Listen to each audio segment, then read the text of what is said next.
How are we today? A-okay. Good. Oh, really? Look at you. Hey, did you smell the fire when you were coming in? No, where? I didn't smell it either. Diane smelled it. Kreider asked me if I smelled it coming in. When I unrolled the window to swipe the card, right, it smelled like somebody was burning like a campfire in the post office parking lot. No. But now I'm pissed that I didn't smell it. What's the country club up the street? Woodmont Country Club? It's like an old country club. That sounds right. I'm not really sure. But I think that's the name. What's his face? Obama was clucking balls over there the other day. Yeah. Apparently they had a massive fire there last night. Is everyone okay? I believe so. I don't think. I mean, there was the building. That was gone. That barn-like looking. Oh, I've never driven in there. I have no idea. But, Kreider was telling me that was a massive fire there overnight. So I got this one. Look at you. Wow. Look at you. And it's still not an earthquake. Didn't feel a massive earthquake, but the smelling the leftovers of a fire. But no, I didn't smell that either. Although I've been in a daze all, like even going back to last night. Why? No, I have no idea. Well, then I got schlepped to Philly this weekend. Hockey? Yeah, well, it's a 3-day weekend. Not for us, but for most of the world, it's a 3-day weekend. So which means I'm out of Valentine's Day. Yes. Although I don't do it anyway. But still, right. At least this way, there's a nice, comfortable way out of not having to deal with that. Are you doing anything? For Valentine's Day? Yeah. We usually don't. I mean, cards, that's about it. Oh, no, that's good. I don't, damn it. I'll have to stop on the way. You don't even do that. I'll generally get one for the boys so that they can write their name on it. No, that was embarrassing yesterday. What? But I had to take the younger one to this therapy class yesterday. And, like, you're supposed to pay attention to everything that's going on. And the teacher came out and woke me up. I fell asleep in the lobby. Excuse me, Daddy. That's better than falling asleep during the session. Yeah, at least you weren't in there asleep. What are you supposed to pay attention to while you're waiting? What do you mean? No. Like he was like the way that it's set up is like you could watch like it's this whole physical part of it. Oh, and so I'm supposed to be paying attention to that. And it's not a traditional lobby. No. It's kind of like it's almost like a seating area where you can like see everything that's going on. And so excuse me. And I was like, God. Oh, sorry. Jackie wasn't there to see that, was she? No. God, no. You would have gotten like a foot in the stomach. Oh, no, I would have been walked outside. No, there would have been a massive discussion about that going on. No, but like I'll pick up a card or something that the boys can sign, but I didn't do that. Although I have to drive myself up there. So, yeah, maybe I'll stop on the way. Get the finest that CVS has to offer. Yeah, why not? Who cares? Yeah. It's the thought, Diane, that matters. Right. Although, you know what I saw in the news yesterday? Oh, wait, what's that? No S. Woodmont. Oh, no, I have a party there this evening. Oh, no, you don't. Well, check the Facebook page. Yeah, that's not to say that things will be canceled. You may just have to be... Diane, there was a massive fire there. There's more than one building there. The pictures that I saw in the news overnight, it looked like it was a massive fire. Well, maybe they can move to a nearby hotel. You know what? That'll be fine. That'll be fine by the. We'll put up a tent outside. Diane, it's going to be 0 degrees. 5 degrees. It's -0 with the wind chill coming in. There's no way they're having a party there. So cold. It's bad, isn't it? It's bad. It's pretty awful when, for the majority of your drive-in, you're seeing your breath. Well, I mean, just turn. Well, it takes forever. Yeah. It takes forever to a car to warm up. I know I can't. I have the window down on the way in, so what does it matter? I get like about 6 minutes in, and then I can turn on the heat, so it's not blowing cold air at you. Well, you know where I'm screwed though is that because I have to drive separately because the tournament goes through Monday, so obviously I'll come back on Sunday. But so I had to pack my own stuff. You know what I forgot? My goddamn jacket. So this is what I get for the weekend. Is it just as cold in Philly?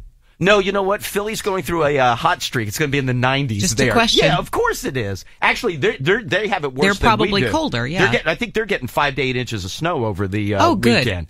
But the rink will be cold. Well, why don't you have?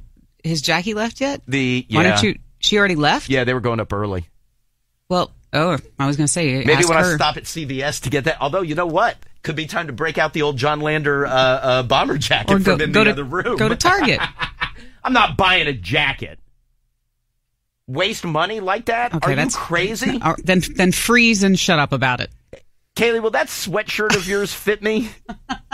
You know what? It's snug. It'll be snug. Oh, you should wear the one with the fur around the hood. No. Well, those are my apple bottom jeans, Diane. Medium? Girls medium? That'll fit. That'll fit. I'm going to have to do a little slash mark on the bottom of that waistband. But other than that, it'll be good. No, you know what I was going to say, though? You know what I was reading, though, about Valentine's Day? And I had never seen this before. There's a school in Dallas, a high school in Dallas.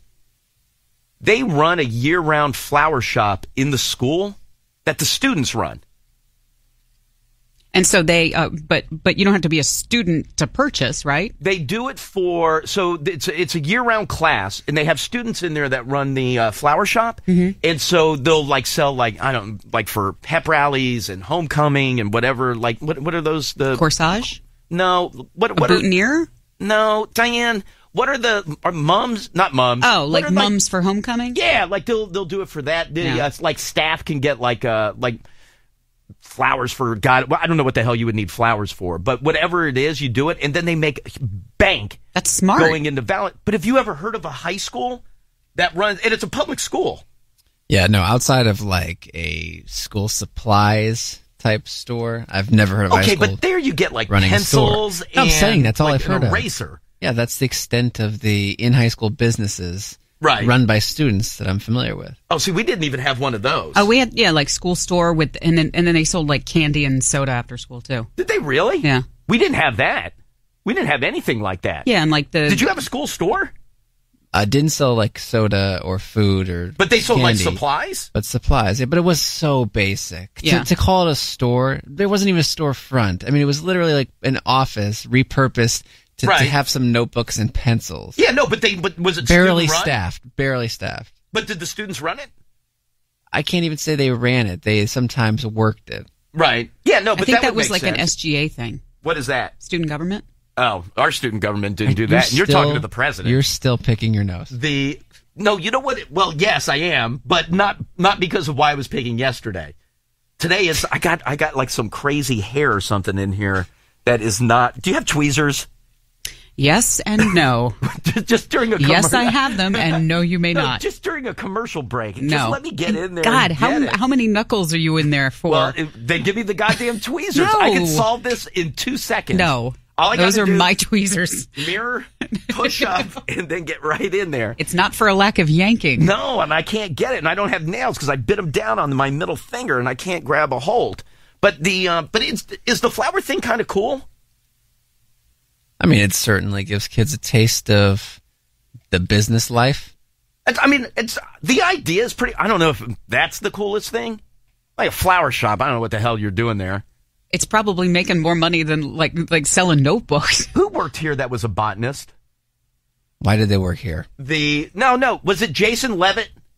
He did, because he used to show me when flowers would get sent. Right. He would show me the best way to arrange them. Right. He was a. That's not a botanist. He worked in a flower shop. He's Yeah, a he was. florist. Floral arranger. Yeah. No, he was. Wait, so what? No, different. if you work in a flower shop, you're a botanist. Oh God. No. You've thankfully offended no one listening. But if a botanist was listening, they fainted. What's the difference? That you know flowers. Botany is the study of flower, like science. Okay. Of vegetation and plant life. The pollen gets on her stamen. Yeah, I'm a botanist. I know exactly what I'm doing. You need a little more study than that. No, but he worked in a flower shop. Yeah, no, he knew what. I think he was a botanist, though. He could arrange flowers.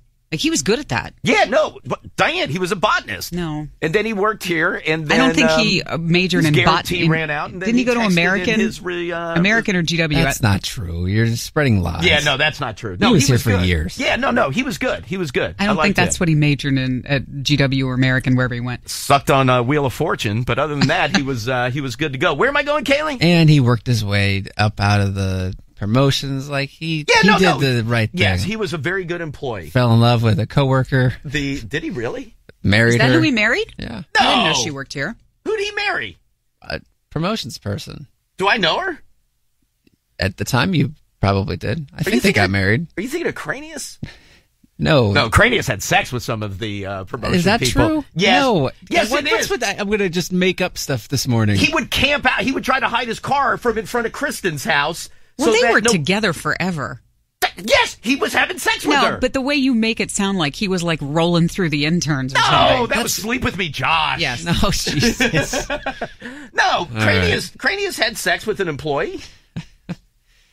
No comment. He did. He would try to hide his car from in front of her house. He would park around the side and then walk up to the door. But then, who was the guy that lived across the street? But would see him and be like, no, he's at her house again. Yeah, no, I'm not but they making dated up a lie for a there. long time. I didn't say they did. He didn't marry her. He's a good man. The Cranius? Yeah. I like Cranius. I have not said one negative thing about Cranius. Well, his family begs to differ. No, not at all. Not at all. No, his family's fine. I mean, I guess I haven't run into him in forever. But that's probably by design. No, he was. Crap! Cross the street. No, he was fine with me. He was fine. He didn't like that I knew where his car was always parked in front of Kristen's house. But wait, Levitt, I didn't even know Levitt got married. I believe he did. Yeah, he's been married forever. Is he really? Yeah. I wasn't invited to that wedding. Are wedding. you Facebook friends with him? I don't think so. No. Oh, I was going to tell you by the person's name if that's who we worked together with. Oh, I don't remember him being with somebody. No, I had no idea. I just remember he rode that stupid moped to work all the time. She was a really nice girl. She always made me feel good about myself. She did. I like that quality in someone. Like, hey, nice sweater. Yeah, just compliments and but not just superficial compliments. She was very intellectual. Maybe that's why we connected. I should have married her instead of the other promotions person I married.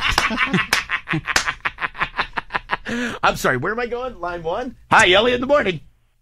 Hey, morning, Al. How are you? Sucks. I'm the only one that didn't hook up with anybody in the office. Diane did. She was banging Scott downstairs. Okay, and then Renzi. now I have to. No. Now I need to disclaim my relationship. What? We didn't hook up. No, but you worked or together. Anything when she worked here. I didn't say you did. Years later. 2 years later. I didn't say you did. A year later. All right, month and a half. 10 Well, months you know what? later.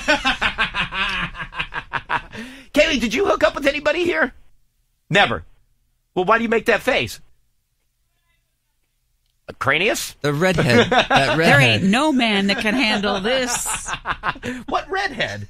What Ginge? Wait, hold on. Now I can't remember who it was. Oh, he hated me. That dude was stacked, though. He hated me. Oh, did he hate me? Who is this? Mohawk? Oh, when you said redhead, that's the first person I thought of. Mohawk didn't have red hair. Yeah, he did. He had crazy eyes, but he didn't have red hair, did he? Did Mohawk have red hair? Yes. I don't know who you're referring to. Mohawk was... We never knew anybody's real names. We just had made-up nicknames for them. No. He didn't have red hair, though. Yes, he did. Wait, are you talking about... The engineer. Yeah, he's not an intern. No, but I mean, wasn't he an intern at one point? Wait, No. Kaylee hooked up with him. No, I didn't say that. What was that dude's name, though? I don't want to... Are you talking about Mohawk? No, not Mohawk. Yeah. No, Mohawk's fine. I think Mohawk lives in Baltimore. Yes. Who was the guy that you were imitating? What was I his don't name? know. That was when she was... I used to love when promotion. he was around, though, dude. I felt like a freaking giant next to him. He was great. He was 4 feet tall. Although he compensated, though. He was ripped. like 4 feet wide and muscles. He could have kicked your ass. Easily. No, he was blindfolded. jacked. But he was like mini jacked. But yeah, he was.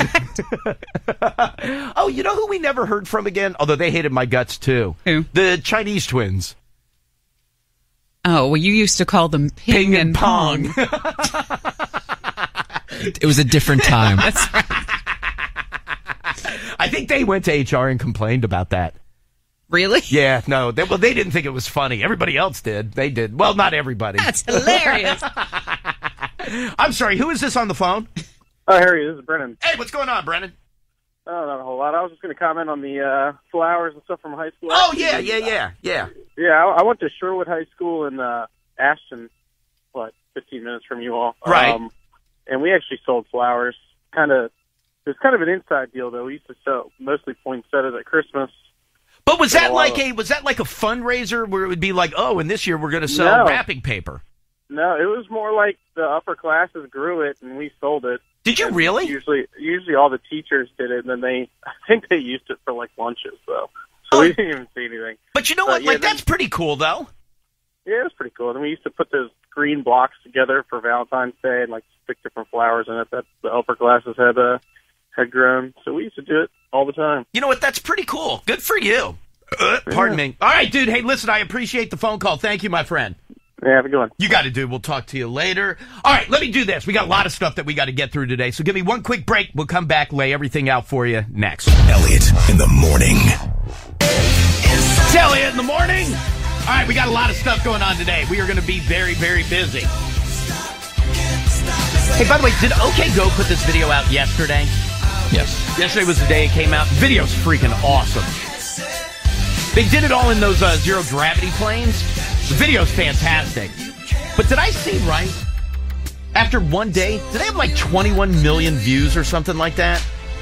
Is that possible? It was everywhere, so it wouldn't surprise me. How about that? In one day? Yeah. Not even a day. It hasn't even been 24 hours. He got like 21 million views on the video. The video's awesome. Did you watch the video? Yes. The video's great.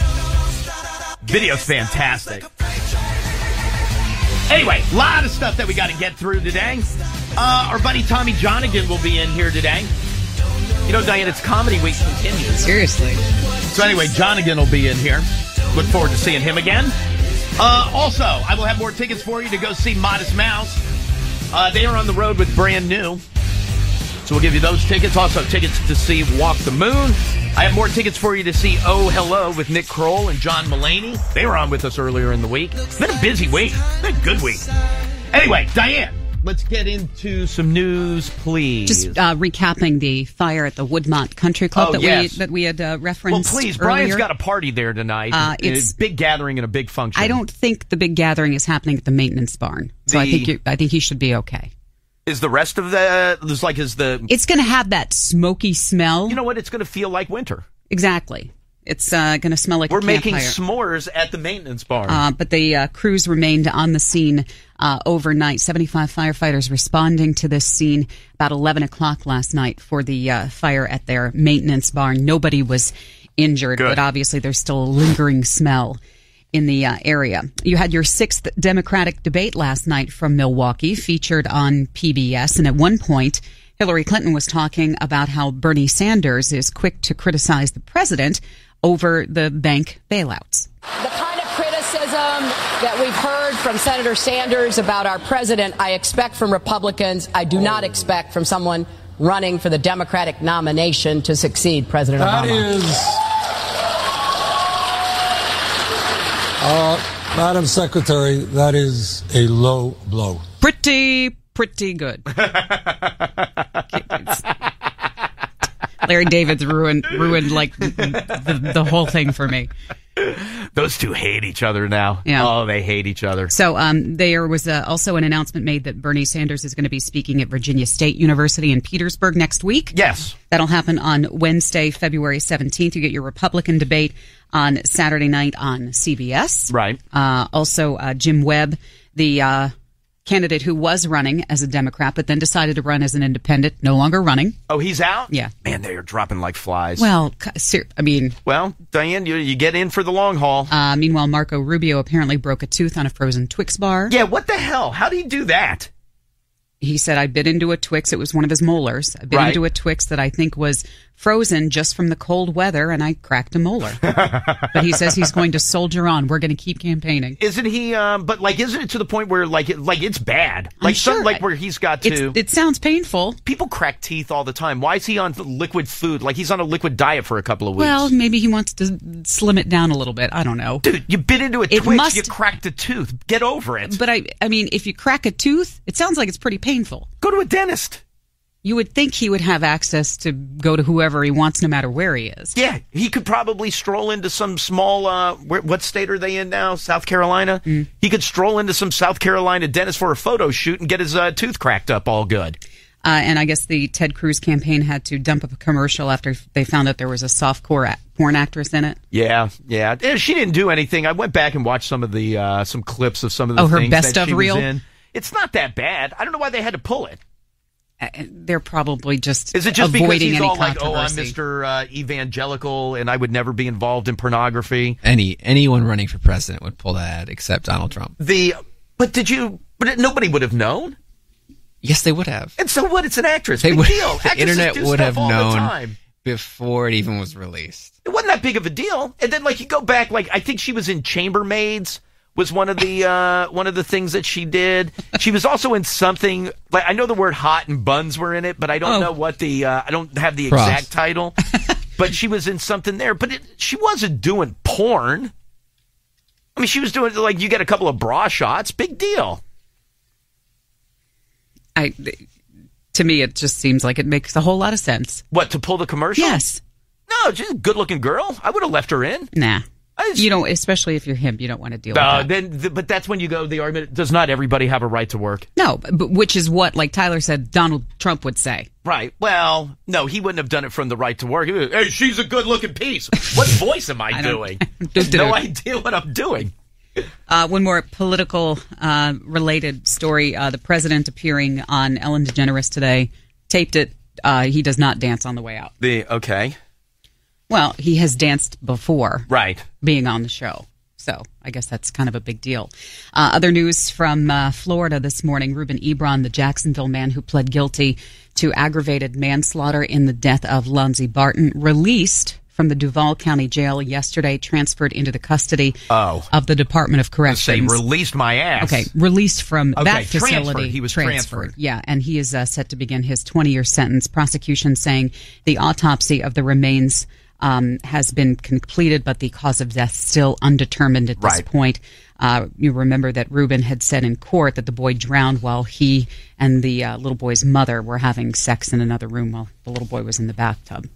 Also, another case that's been getting a lot of attention about the little boy who was found dead in his family's septic tank. Oh, Noah Thomas. Yes. So I guess, remember earlier they had determined that it was, I guess, her defense team had said that they wanted a bench trial with the judge, right? Because not to put it in front of a jury. They couldn't get an unbiased jury, right? And then the prosecution waived trying to move it, and so they went, but they're just doing it in front of a judge. Yes. So obviously they said that as court action got underway, Ashley White telling police that she had seen her little boy Noah standing on the lid of the septic tank about a month before he went missing, and where he was eventually found, and she did acknowledge that it should have been bolted down. They also said, I guess there was an FBI agent who was testifying. Yes, not only should it have been bolted down, but like we have a septic tank. Isn't that common practice? What's that, for them to be bolted or definitely sealed, or just, I mean, some of the ones I've seen, they're just too heavy. It would take like two grown men to lift it. Yeah, like big concrete plates that are on top of them. But the other thing is, like we did with our kids, and I had never had a septic tank before we moved into this house, was you don't go, that's not a play area. Like you just don't go get on top of those. Stay away. Yeah. FBI agent testifying that they were able to use several photos of inside Ashley White's trailer, admitting that as evidence, as the judge said that it was absolutely relevant. I guess her defense team was saying, oh, we don't need to be showing these. And they said, too, it was the smoke inside from the cigarettes was so bad that they had to wear like gas masks, or not gas masks, but like painter's masks that you would normally go into. So that is going to be continuing today. They announced that the dates for the Locken Festival in Arrington, Virginia, going to be moving this year. Instead of September, it's going to be August 25th through the 28th, and it looks like that's I wonder who they got then. Looks like that's probably going to be a change that they're going to stick with instead of having it in September. Oh, yeah. I just thought maybe it was for an artist that they were trying to move everything. I mean, that could play into it too. With a daily conversation with someone who's been and loves the festival, he explained that it just makes so much more sense to move it to pushing that date than having it in September when schools are starting up and it's harder to take vacation, especially with the festival being more than just a weekend. Yeah, no, it's 4 days. It makes so much more sense to push it back into the summer. Oh, that's good then. Yeah. Good for them. So August 25th through the 28th, we should get the 2016 lineup announcement soon. New at the movies this weekend, you get Deadpool with Ryan Reynolds and T.J. Miller. Looks, I mean, people seem to love it. Get great reviews. Yeah. You know, it's not getting great reviews. What's that?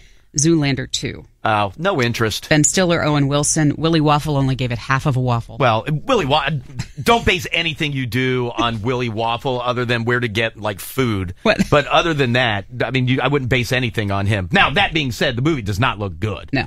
No, they just said it's like the references can be. I'm surprised seen as Willie being, didn't like it. That's how out of touch he is. It just they just said, with this many years between the first and the second, they could have come up with some little better humor in it. Just no interest. Yeah.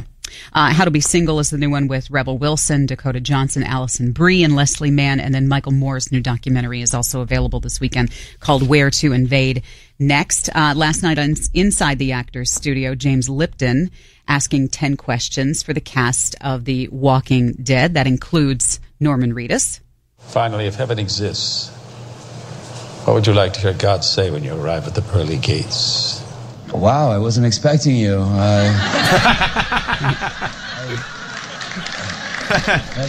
Come on back. There's 7 Rihannas waiting for you in a hot tub. He's the best. A survey last year found that the perfect woman was skinny with blonde hair and blue eyes. The same survey this year, though, finds the perfect woman has dark brown hair, brown eyes, about 5'9", with an athletic body, and 5'9", and is Jewish. Well, yes, obviously. I mean, that's a natch, please. The 5'9"? Yeah. Oh my God. Too tall for you? Well, that's not an average size woman. No, 5'9" is very the tall. Perfect woman. Yeah. No, that's too tall. And by the way, I have no problem with a taller woman. But isn't But 5'9" the average height of a man isn't it 5'10", 5'11"? Yeah, I don't know. No, 5'11". Isn't the average height of a guy 5'9" and a half? I thought it was either 5'10" or 5'11". No, that's getting up there. I mean, that's tall. No, I think it's like 5'9" and a half, somewhere right around there. 5'9" for the would you have said your perfect woman is 5'9"? I would not have. No. But these people who answer, I would have gone Jewish, though. The fact that you take part in a survey like this. Well, I would take part in this survey. It's the ones you do before you watch a YouTube video. It's just the idiots. No. Yeah, I want her to be model tall.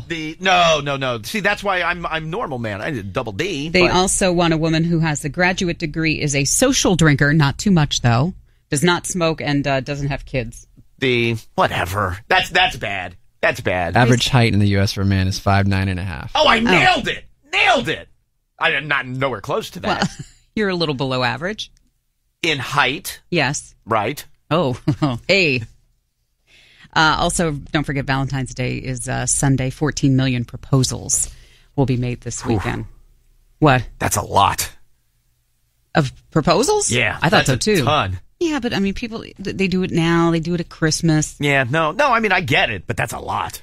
Talking hockey, Caps won their 5th in a row last night by beating the Wild 4-3, and Alex Ovechkin got his 14th career hat trick by scoring all 3 goals in the second period. By the way, I looked up. Do you know what the record is for most hat tricks in a career? Because, I mean, 14's a hell of a run. And I mean, not that he's close to the end of his career, but do you know what the record is for hat tricks I'll tell you this, the record for hat tricks in a season is 10. Holy crap. Yeah. That's hat tricks in a season. Who was that? You have to ask. Gretzky? Yeah. 10? 10 in a season. Wow. That's a record that'll never be broken. Well, how many does he have overall in his career? That's he's the answer. But do you know what it is in a career? God, if he got 10 in a season. 50. Bingo. Wow. Bingo. 50 in a career. I knew the Caps record was 19. Right. So who's Ovechkin's closest? He's 14. Who's closest to active? Gretzky? I don't know I don't know who's actively the closest. I don't know what the number is underneath him. Like, I'm sure it's somebody that was retired, but I don't know what the active record is. That's a good question. I'll look that up this weekend. What a season, though. If the record is only 50, but he had 10 in one season? Yeah, no. How many years did he play? He should have had so many more. He really didn't live up to his potential. But you got to remember, he had seasons where he had 200 points in a season. That's ridiculous. Blackhawks will be hosting the 2017 NHL That draft. pissed me off yesterday. Why? Because I want us to... I'm the only one who cares about the NHL draft. I love the NHL draft. The NHL draft is fantastic. And I'd love for there to be an all-star game here. I'd love for there to be a draft here. I would go in a second every year, and I always float it by Ted, and it always kind of gets met with the no thanks. I'm trying to get this arena football thing going. Diane, don't confuse sports. All I want to do is I want to sit at the table during the draft. I don't even want to talk to anybody. Well, that's not true. I wouldn't be able to help myself. All I want to do is attend. It's like you can go to the NHL draft and like sit in the regular seats and watch it take place. I mean, obviously, no, I don't want that. Like how? I don't want that. Is it the pomp and circumstance that's associated with the NFL draft? No, God, no. Like they don't have like the red carpet and people coming in crazy clothing and. No, not at all. Do they have? How many fans would show up for that? Like in the ballroom? Well, there's no ballroom. They do it at an arena. Okay. We don't sell the upper deck. Okay. But like they'll get a decent. It also depends on the draft year. Like last year when McDavid came in and Eichel came in and Larkin came in, like they had a really good attendance. It's well attended and it's people that know what they're doing. It's not like drunk Jets fans who are just there to boo. It's like people there get it. All I want to do is sit at that table. All I want to do is just sit. Listen, they let Zach sit there when he was a kid. I'm not in anybody's way. And like Zach's not like Zach Roth. No, God, no. Zach Leonsis. Okay. It was his bar mitzvah gift. He That's got right. to, by the way, I'd lie. You know what? I would get bar mitzvahed if I could sit at the table. If they would let me do that. And then I saw. But you're not bar mitzvahed? No, my family couldn't afford Hebrew school. They also didn't Someone has been milking a sham. I've never said I was bar mitzvahed. I just assumed. I have never said I was bar mitzvahed. Here, take this. You don't have to have the crazy party to go through. No, with I was never bar mitzvahed. No, not at all. Wow. Is that a huge expense? This is like when we found out that I'm the only one who's Hebrew confirmed. School? Oh, I don't. What is it? You're the only one that's with us. I'm sealed with the gift of the Holy Spirit. No, yes, it's expensive. You got to go to like Hebrew school. Or you don't have to like attend Hebrew school, but it's like... Is it like taking like CCD classes or something? Or? Yeah, you got to do all of that. Yeah, then you got to have like the whole function and stuff. No, you don't have to. You don't have to have a bar mitzvah. No, you don't have to have a bar mitzvah. Like the big extravagant party, you don't have to have that. No, but if you want to be a man, you have to have a bar mitzvah. You're not a man if you don't have that? No, I'd never entered manhood. If you're not there playing the inflatable saxophone? No, and then, what the other problem was... So you got 2 strikes. What's the other one? Well, height. So you're not a man that way, and then you're not bar mitzvah. I'm not a man that way. Uh-oh. No. Be careful today. It's only the first hour. But the other problem is that because you start early... And so when I would have had to start going to like Jewish learning school is I would have to, we were in El Paso. There's not a synagogue in El Paso. They don't have a synagogue in El Paso. So I couldn't have done it anyway. But no, I was never bar mitzvah. Although you know who I just found out works at the Jewish day school? Zach's alma mater? Who? Aaron, the in-house host for at the Caps games. I didn't know Is she that. like a teacher? Yeah. Oh. Yeah, no, she, like in real life, she's a teacher. But I just learned she's at, and then I was stupid. I told her, I have a t-shirt from there. But I meant to say like, sweet. Well, that's essentially what I got. I got the like, so what, loser? So do I. Right. Big deal, moron. 0 social skills. Does that count as 3? No, I wasn't You're hitting out. on her. Yes, you were. No, because Jackie was there. If Jackie wasn't there, then I would have been. But yeah, no, 2 of her friends were sitting next to us, and so she came down to say hi to them, and then I was talking to her, and I found out that she was there, and then like a stupid tool, I was like, I have a t-shirt from there. But what I meant to say is I have a t-shirt from their hockey team from when Zach played there. Well, I didn't get all through that. I just said, I got a t-shirt from there. Mouth breather. Yeah, it's just like, okay, big deal, loser. Awesome. NBA heading to Toronto this weekend for All-Star Weekend. You're going to be watching the skills competition, I'll turn some dunk of it on. contest. I'll watch the slam dunk contest. Celebrity game tonight, Team Canada and Team USA. I'm all Team USA for tonight because of Nick Cannon. Oh, okay. Nick Cannon, Michael B. Jordan, Tracy McGrady, Rick Fox, Muggsy Bogues, Jason Sudeikis, Anthony Anderson. Tomorrow night's the 3-point contest and the slam dunk contest. And then Neo and Nelly Furtado doing the national anthem and Sting performing at halftime. Also, as the break happens this weekend, Rockets trying to figure out what they're going to do with Dwight Howard. They are under 500, and they've been working with his agent about potential trade partners for Howard, the 8-time All-Star. Wizards fell to the Bucks last night, 99-92. So now they are at 5 games under 500 and out of playoff contention. Hey, do you think Brian McClellan would let me sit at the table? Nope. Why not? Because you'll be a distraction. I would not be a distraction. I mean, if the phone rang, like for somebody wanting to trade, I would answer it for him. Mr. McClellan's office. Hold, please. Yeah. And then I would hand him the phone. Elliot Siegel, what's your favorite color? Have you ever seen a mailroom, Elliot?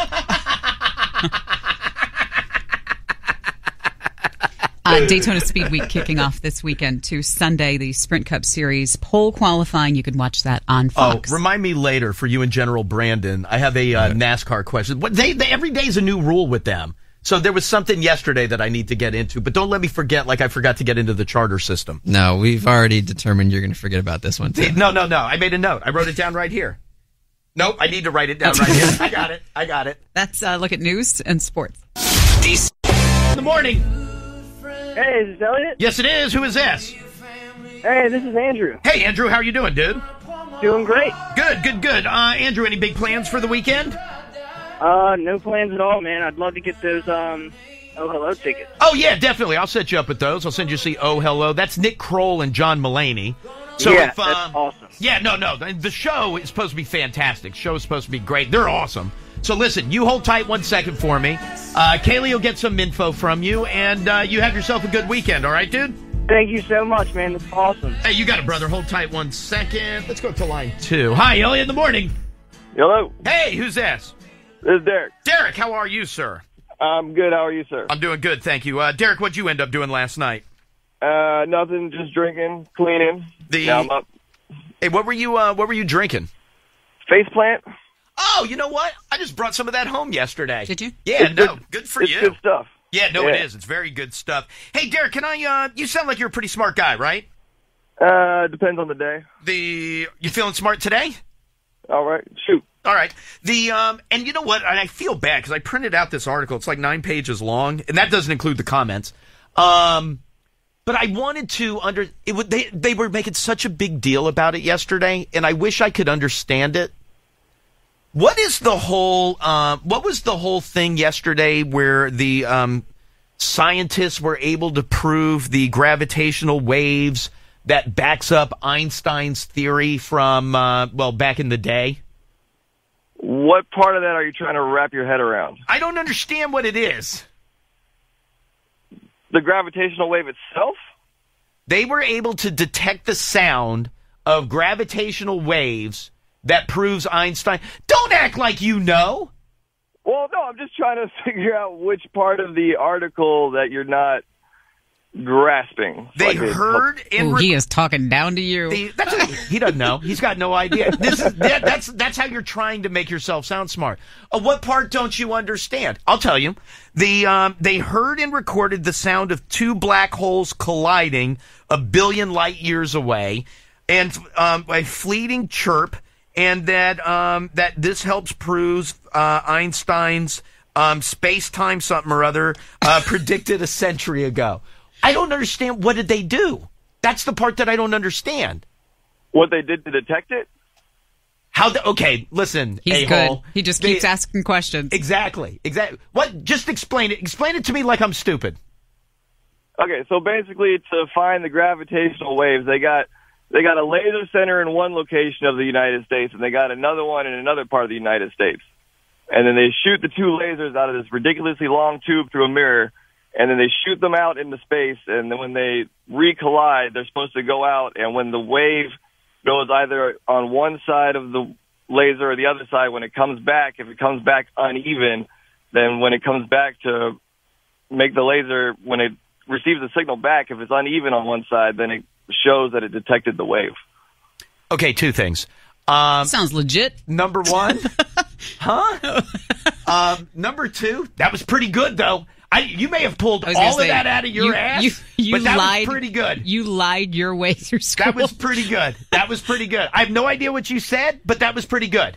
Freaking lasers. Put some quotation marks around it. Let's see. They put together. By the way, they did it out of. Wait, is this right? They did it out of Washington State, and they did it out of Louisiana. Does that sound right? Don't say right. No, but isn't that what he said? Where he said there was one laser and another laser? That's a guess. I believed him. That's a guess. Hey, how do you know? A-, dude. Do you study all that? I'll stick with the minus. No, I mean I read the article too yesterday. I read it. I didn't understand a goddamn thing that was in it. Wow, you retain a lot. Hey, but what does this do? what does it do? Well, for a long time, it was hard to prove how space-time actually went through. Not how it went through. Yeah, but here we go. See, now you're stumbled. Now you're stumbled. No, but basically measuring space-time like this actually gives them proof that time itself can actually bend and flex. Before there wasn't any proof. Like it was just a guess that that's something that can happen. But this is now proof that in nature, like space-time can actually be bent. But what do I do with that? Like, what's my? You're not a scientist. There's nothing that you can do with it right now, but it's a good scientific basis for stuff into the future. Like, no, but that's what I mean. Like, I can't do any. What am I going to do with it? I can't. What am I going to rewind a hockey game? But what is the What did they ultimately do with this? Like, that's the part that I don't know. And I don't know as much as the guy on the phone, but it's a better understanding of the behavior of matter in the universe. Yeah.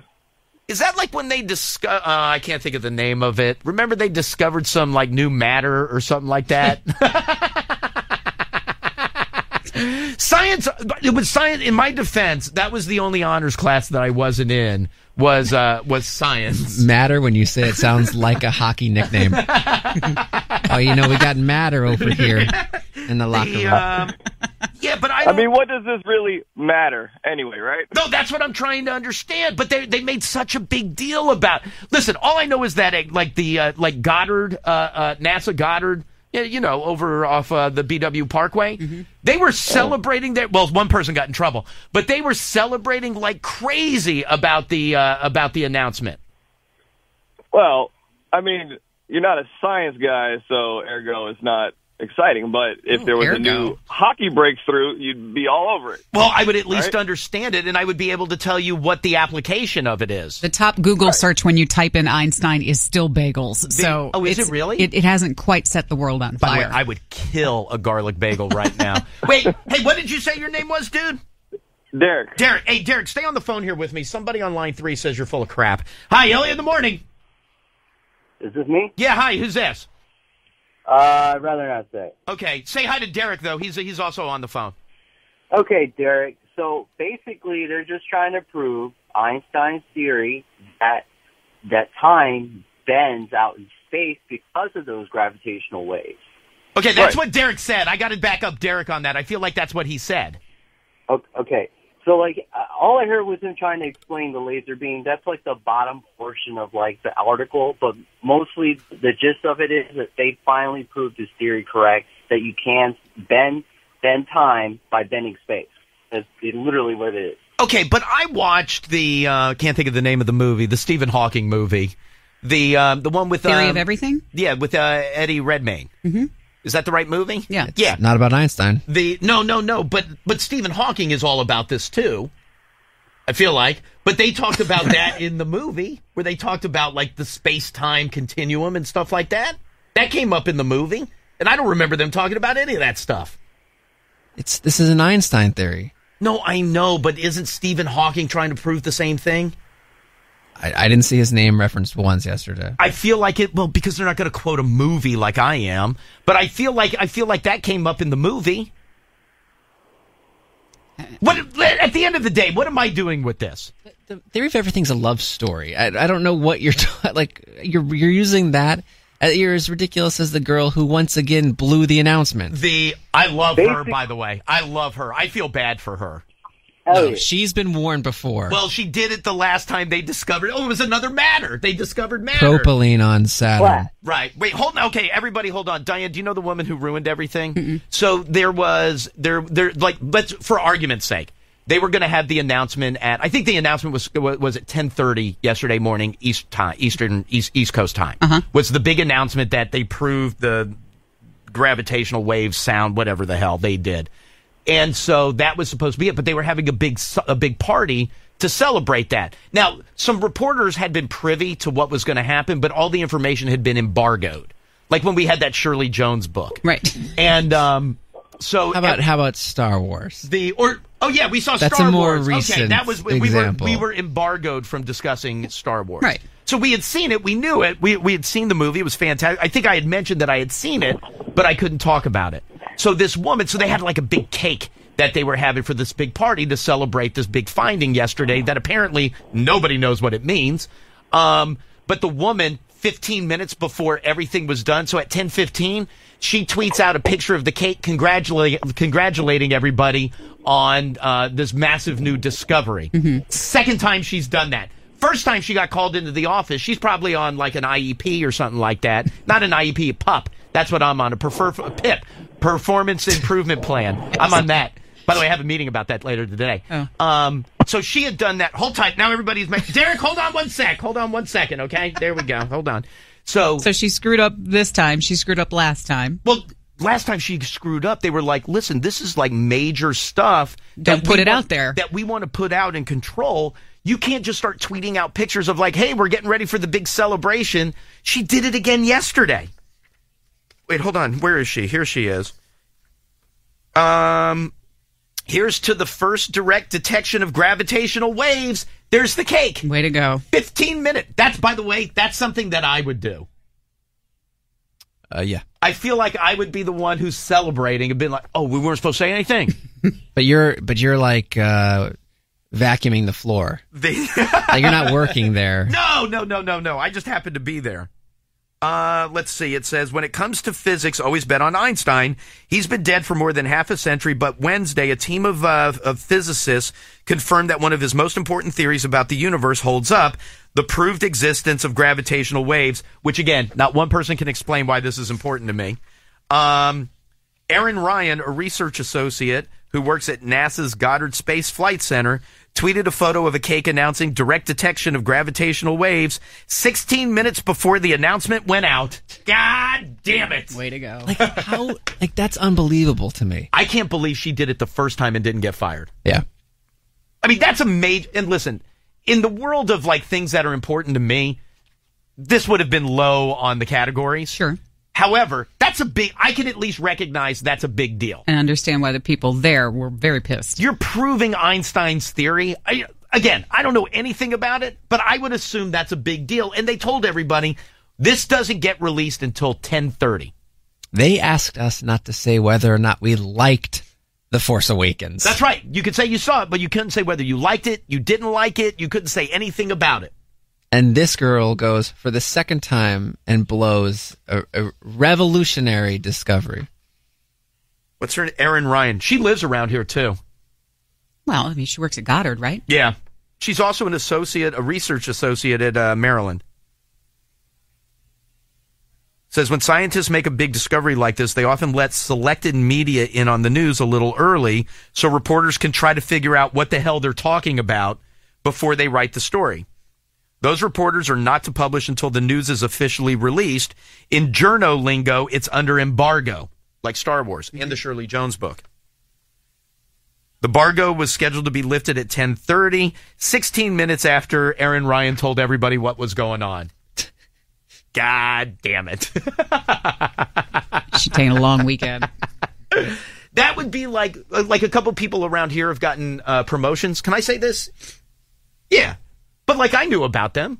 That's fine. But they said, hey, don't say anything. So I didn't. I kept that embargo. Now, how did those promotions affect the space-time continuum? More important than whatever they figured out yesterday. Don't think so. Zero impact on anything. Potentially negative impact. No, high negative impact. The impact on society is a lot of people will lose their jobs. But that's embargoed information.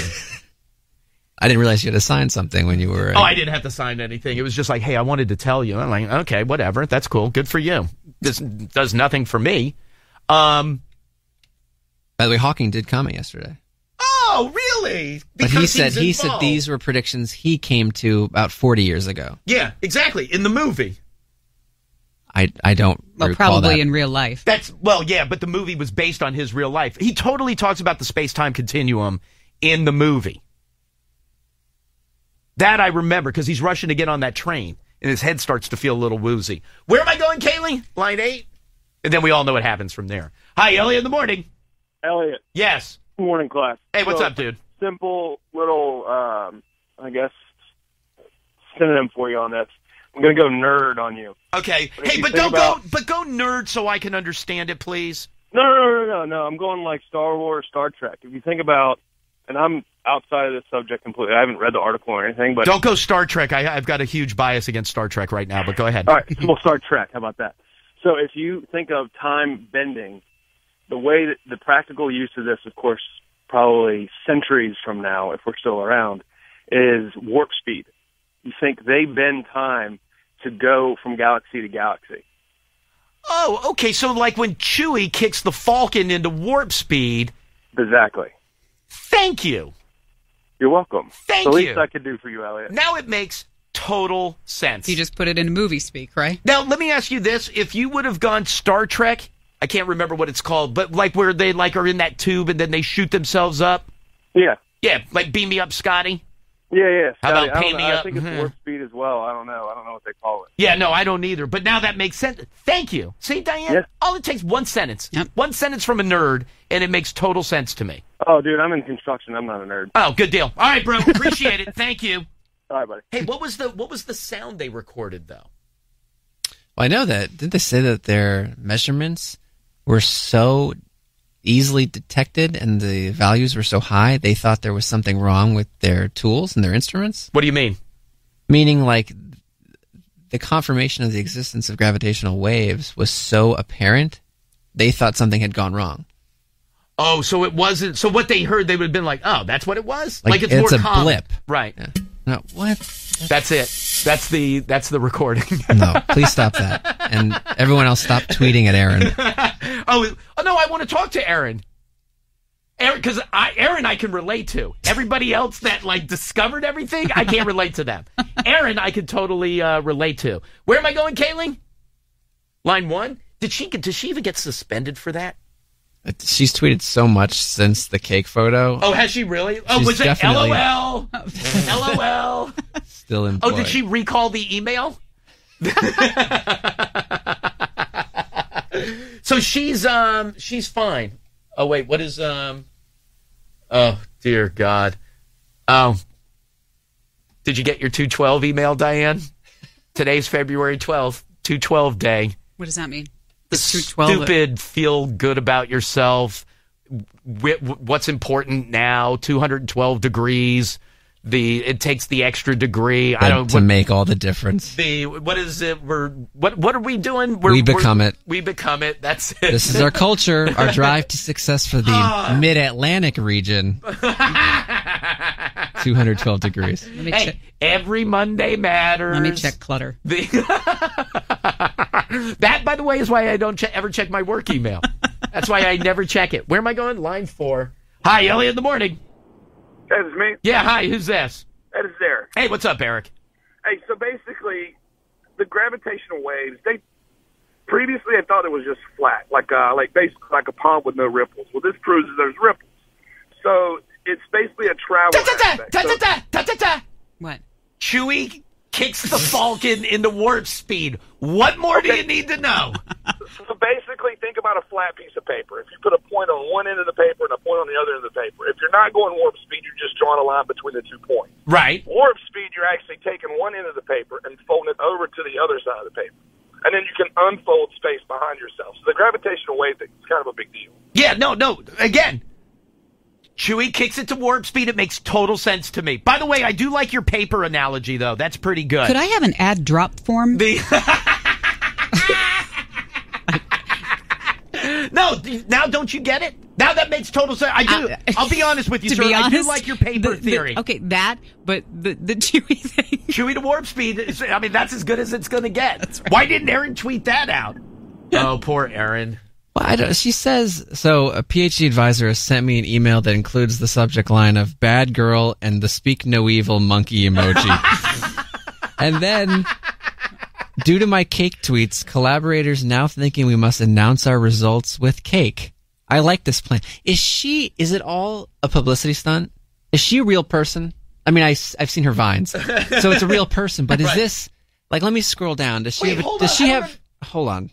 Wait, so you think they were like, hey, Aaron, leak this? This will be good? Your story will help get this into outlets that maybe this discovery wouldn't necessarily find itself. You know what I'm saying? Like, just say me. Because just of the say screw me. up. It's fine. Just say me. Yeah, you saw this because of her second cake tweet. Exactly. If I wouldn't have seen that she did essentially something that I would do all the time, then I would. No, you would have seen it because you always follow stories in this nature, or of this nature. Unless there was an alien head in that black hole, I don't know if I would have. You like anything that could possibly deal with a UFO? By the way, just completely not related to that. All the because everybody sent them to me earlier in the week. All the pictures of the Yeti are not real. They've already proven that. Oh. Today is the day Mia and cake photos will live in infamy. So she's getting a raise. Well, I don't know about that. You know what that is? That's like every moron here who screws up and they're like, oh, okay, you hacked the entire company email system? Well, here's a good raise for you. Like, this seems like she's maybe forcing these, like, they're planned, they're stunts. It's all for publicity. She just replied to a tweet saying... From one of ours? That we were talking about her, and she said, "Oh no, I think I'm just hiding in the office today." That show. That was right after she wrote Bill Cosby innocent. She's just looking for press at this point. It's almost pathetic. Wait, so tell her to call us. But somebody, I can relate to her. Somebody did, and she said, "Oh no, just hiding in the office today." But before she goes in hiding, we have to watch this. Oh wait. Can we go audio? Yeah, ready? Is that also from yesterday? Yeah. Oh, Diane, there's like 50 tweets from yesterday.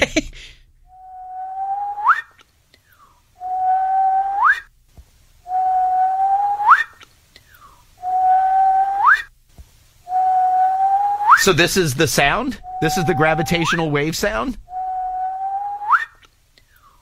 This is the mating call of Erin Ryan. No, it sounds like she's booing at a tennis event. I mean, what is she doing? Other than planting tulips. Not calling. Oh, you know what? She had the phone in her hand. She was right there ready to go. I'd love to talk to her, though. So you think it's a stunt? I'm just saying. That's how it's happened before. Right, and she didn't learn, and now they're announcing everything with cake. Well, that's what they want her to do. Bad girl. Evil monkey emoji, eggplant. But that's the sound, these gravitational waves. A couple of the articles I mentioned told it you. produce a chirping sound. That's it. And that was an exclusive. Not Aaron, what you just played. We've just accidentally revealed it. You blew the embargo. Great. We'll never see another movie screening again. All right, let's do some follow-up phone calls, please. 866-2-ELLIOT, 866-235-5468. Any good stories from yesterday, last night, anything at all that you want to get into, it doesn't matter to me. 866-2-ELLIOT, 866-235-5468. Elliot in the morning. We're working Monday. Make a note, there will be an Elliot in the Morning promotional announcement on Monday. So you want to make a note of that. Keep in mind, you can keep up with everything. Facebook.com/EITM online. Right now, though, I got to get into some follow-up phone calls. 866-2-ELLIOT, 866-235-5468. Hi, Elliot in the Morning. Hey, is this me? Yes, it is. Who are you? I'm Ramsey Salme from Frederick, Maryland. Oh, very nice to talk to you, Randy. What can I do for you? Well, I decided to call in mentioning some news. So I just started at a new company, and I'm actually interning there. I've been there about a month and a half. It's a satellite communications company. Oh, dude, and really? Yeah, it's pretty big. My first big boy job, so I'm pretty excited. And you said you're interning there? Yeah, I'm interning. Everything goes well. There's a job offer at the end of the internship. The reason why I'm calling is because my boss came to me yesterday, and he told me they're going to send me to Minnesota for a week at the end of the month to do some tests out there.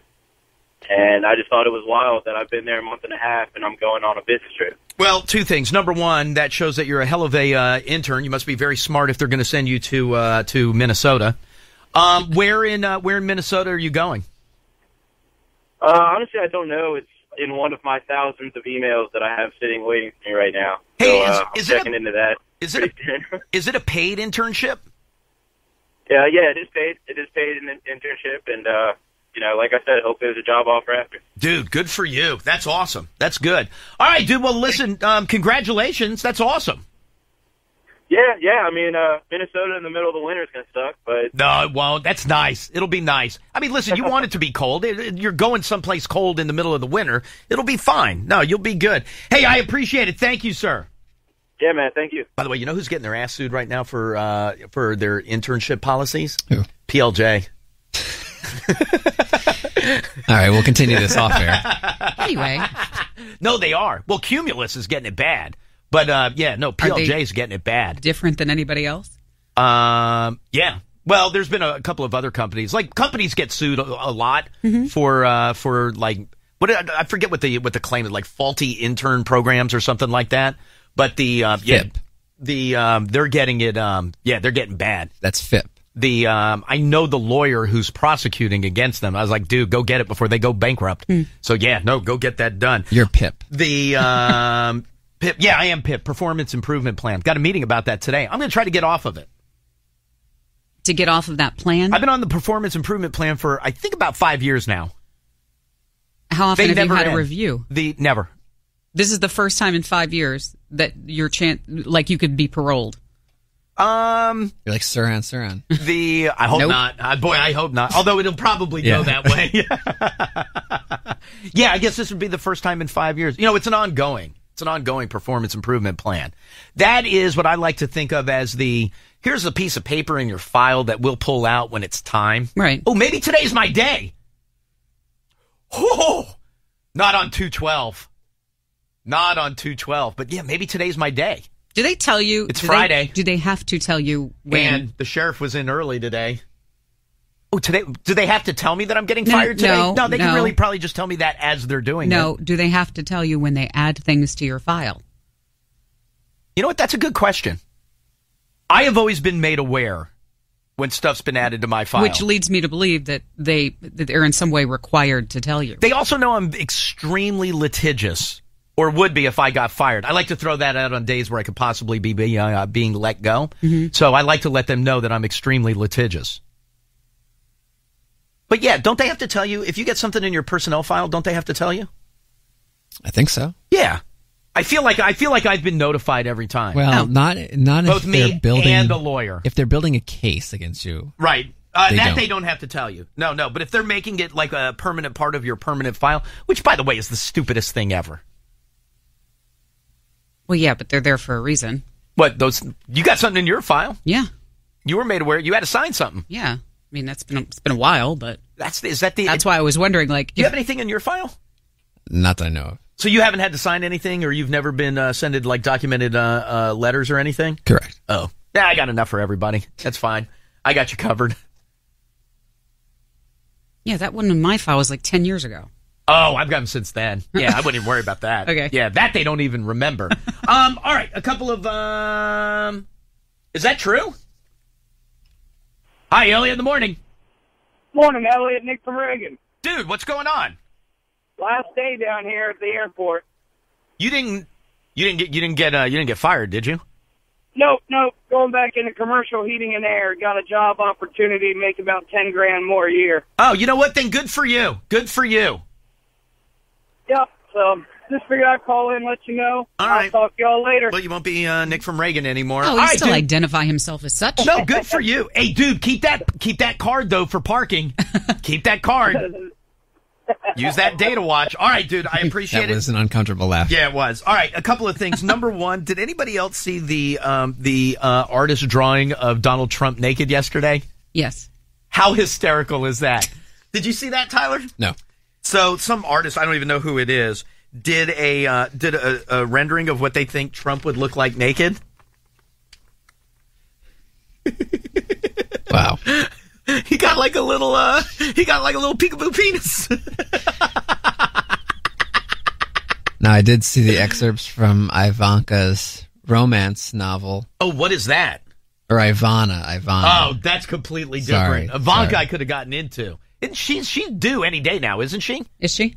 Ivanka? Yeah, didn't they make wasn't Trump joking around in Iowa or something about like her having the kid there? New Hampshire. Maybe it was New Hampshire. Yeah. Maybe it was New Hampshire. Yeah, look at his little peen. It's like he just has the little circumcised part at the end. That's it. That's it. That's a pretty good picture, though. I don't know who the woman is. I'd like her to do a group shot of all of us like that. That's right. That would be fantastic. And then, all right, two other things. Number one is, remember I mentioned to you about Malcolm Subban? Do you remember who that is? Not related to PK, or is he? Well, I don't know. Is a brother related? Okay. Yeah, you talked about his larynx. His larynx. So I remember I told you he took a shot to the neck, and that he that he had a fractured larynx. Mm-hmm. You know they go in and they operate on that. I just assumed that it just meant that he got hit. So when you hear fractured larynx, does that mean like he broke his larynx? How do they repair it? I have no idea. I have no clue. By the way, how long would you be out? Few weeks. Few weeks? I mean, like... You just broke your larynx. You know how hockey players are, 4 to 6? 8. That's it. If I broke my larynx, do you know how long I'd be out for? Probably the better part, 6 to 8 months. So what is that? Minimum. What does that do to his voice? I have no idea. Going forward. Honestly, I thought it was just he took a puck in the neck, and I don't mean to minimize it. Can they find me somebody who's fractured their larynx before? I just thought he took a puck in the neck, and that was it. And like you got, essentially, I thought it was a bruise. Like you got like a really bad bruise on your throat. So maybe you talk like this for a little bit. Oh, like Harvey. The 22 years old, he was hospitalized after taking a puck in the throat during warm-ups before this past Saturday's AHL game between the Providence Bruins and the Portland Pirates. Then they talk about his brother. He underwent surgery on February 8th. He's going to miss 8 weeks to repair his fractured larynx. Ooh. What do you even do for that? I mean, are you definitely in some sort of brace? So, or is that just so you think he's got to wear the neck thing? Well, don't you think, like... So you can't move it? I don't know. See, or tell me that, like, there was, like, a cut, and, like, they had to go in and, like, stitch it? Mm. So did they just open up your entire neck and go to work? You know what's happening. People are scrambling through their phones trying to find photos of when they had neck injuries, and they're going to tweet them at us. I don't want them. You know the other thing that I got obsessed thinking about? If you're him... My neck hurts so bad right now. Why? You don't have a fractured larynx. It's like sympathy pain. Oh, good morning, Bob Duckman. No. But if you had, if you were Malcolm Subban, could you imagine the next time you're in net and some guy fires a puck 100 miles an hour at you, and it's going mask high? Don't you think that would give you a little bit of like the piss shivers? Naturally, yeah. Probably I don't know. But probably they not for probably them. can rise above this. Still. What about Matt Hendricks? I know you don't like me comparing it. No, it's nowhere close. He was wearing a cup. Yes, but he fell. Yes, he to collapsed to his knees. Sure. In the games previous. By the way, he's playing again. No, I know, but in the games or after that, actually, right? Did he? Oh, so you think he was shield skating himself around like a little covering more? his onions a little bit? Onions. Well, that's what you call them. You got to cover your onions. Where am I going, Kaylee? Line 3. Hi, Elliot in the morning. Hey, Elliot. Hey. I was at a pickup game. I didn't break my larynx, but I took a puck to the neck.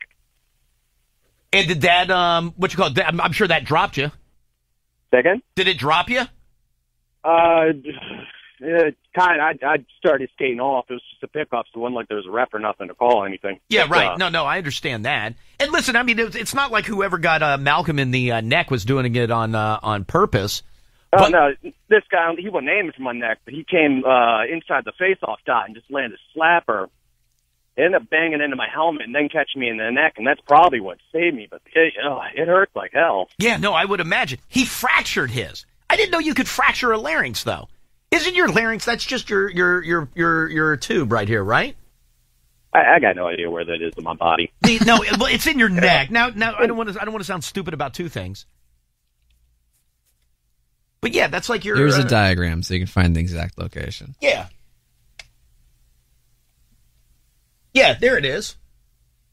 Yeah, I got it right. What holds your voice box, It's right. It's right under your epiglottis. The Google. No, isn't that part of it? What, the epiglottis? Yeah. Is part of the larynx. That's not what you said, but No, that's where it starts, is at the epiglottis. But it's all, is it just cartilage or is it actually bone? No, there's no way it's bone. the larynx is the voice box. Oh, is it really? Oh, so he crushed his voice box?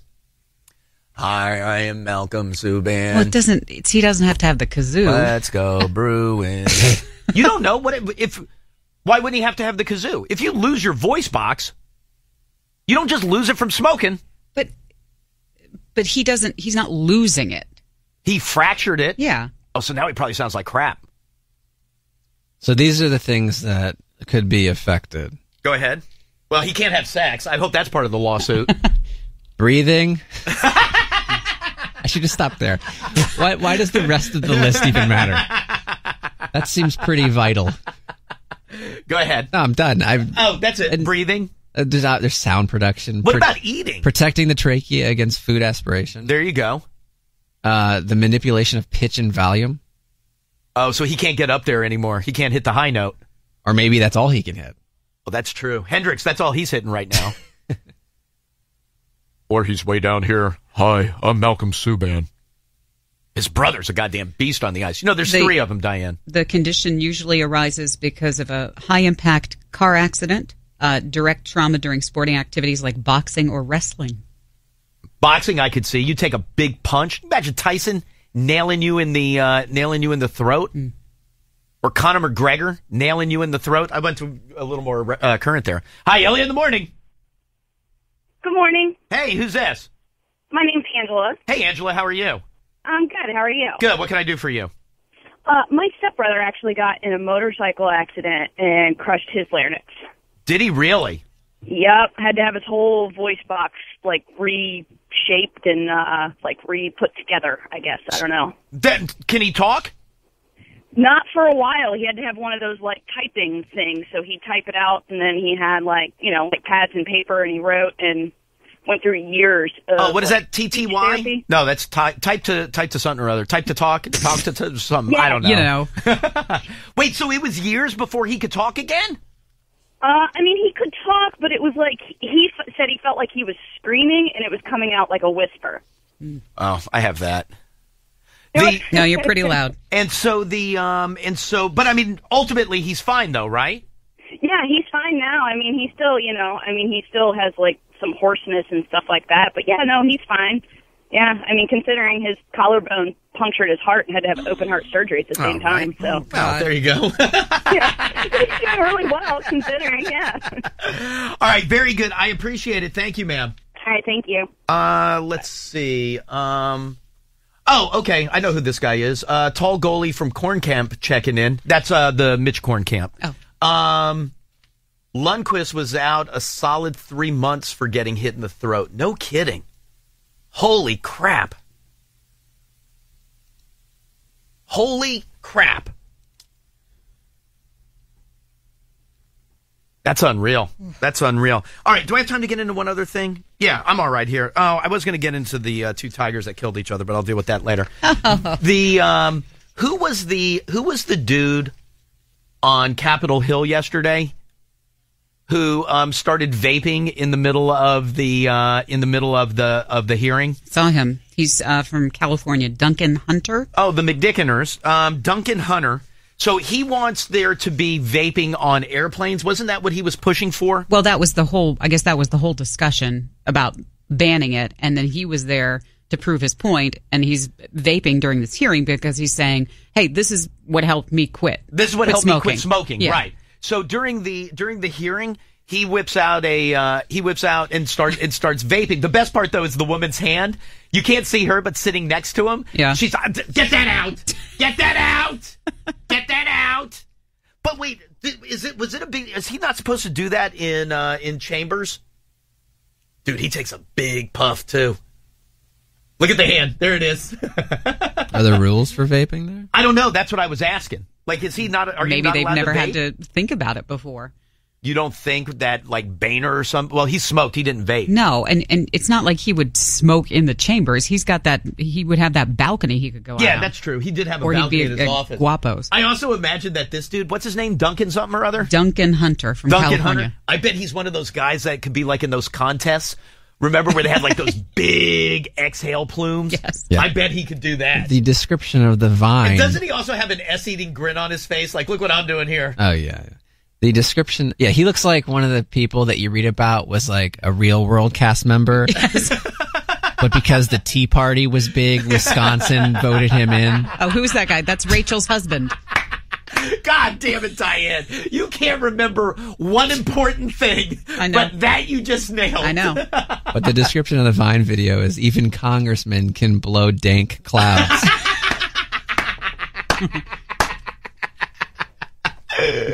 So yeah, his whole push is that it's good for people who want to stop smoking, which is fine, whatever. Yeah. But his push was to be able to smoke on planes, right? Or I shouldn't say smoke, to be able to vape on planes. Right. And to prove his point, he whips it out in there. Hysterical. But I think the committee ended up adopting the proposal anyway. Wait, against it? Yes. Upheld it. Upheld it. Yeah. Yeah, I was going to say, you're not allowed to. Okay. He was fighting to have it overturned. Right. And everybody else was like, hey, dick. No. And so they upheld whatever it was. But look at his face. Doesn't he look what I just did? Smug, yeah. I hope C-SPAN's getting this. And then Mrs. Tyler to the right is like, oh, get that smoke out of my face. C-SPAN had that. They had the guy fainting the other day. No, C-SPAN's on fire right now. C-SPAN's busy. Did they identify the woman that's sitting next to him freaking out like she's going to die? I didn't see anything that panned back. I didn't either. I just saw him with his S-eating grin. That's another person. So we need to talk to Aaron Ryan from Goddard. And now we need to talk to Duncan Hunter, the vapor from I don't know where California. From California. Hi, Elliot in the morning. Hey, Elliot, it's Galen. Oh, hey, Galen, how are you? Don't tell me you know Duncan Hunter. No, I don't know him, but I vape, and my boyfriend vapes, and I don't think that you should do that on airplanes. I don't know if that's up to discussion, but... I will tell you this. I'm totally against them vaping on airplanes. Not because I have anything against it, but if they can vape, it's going to make me want to smoke, and then I should be able to do that. Well, it's not only that, really. My boyfriend's setup, if you take off it's like the dripper part of it, where you actually drip the juice onto it, Yep. It gets really hot. Like, it's basically like having a lighter. It burns the wick. And not only that, his cloud is like huge, and that's all recirculating air in there. It doesn't really go away. Right. We'll have the air on in like the car, and we'll both do it at the same time, windows up, and it will fill the entire car and take a long time to go away. So, I mean, it's not very courteous to the other people that's on the plane, and you don't know who might have, I will say some sort of allergy to it. If there's one thing that people on airplanes are worried about, it's being courteous to fellow passengers. Yeah, but you know what? People are, a-holes enough. They can get rid of one thing that's definitely going to make people mad. But the ban against vaping on planes has been around for a while. Yeah. Yeah, I heard about this yesterday, and I'm like, that's the dumbest thing I've ever heard. Yeah, no. You shouldn't be able to vape on planes. If you can't smoke, then you shouldn't be able to vape. Well, I don't. And that's a user. But I don't know if I was gonna say, I don't know if I support that 100%. Like, for example, like Jones, he'll vape around the office. That doesn't bother me. No, but I also think he wouldn't be. He's not going to be sitting next to somebody or blowing it in somebody's face. Oh, yeah, he would. No, but essentially you're doing that on an air. Think about the confined space of an airplane. Right. No, exactly. But I get the point of if you can't smoke, you shouldn't be able to vape. I totally get that argument. But it doesn't piss me. If I was sitting on a plane and somebody was vaping, it would piss me off. Not because they're vaping, but because I can't do what I want to do. Mm-hmm. But it's somebody walking around an office or like at the mall. I don't even know if you can vape in a mall. I have no idea. But somebody doing that doesn't bother me.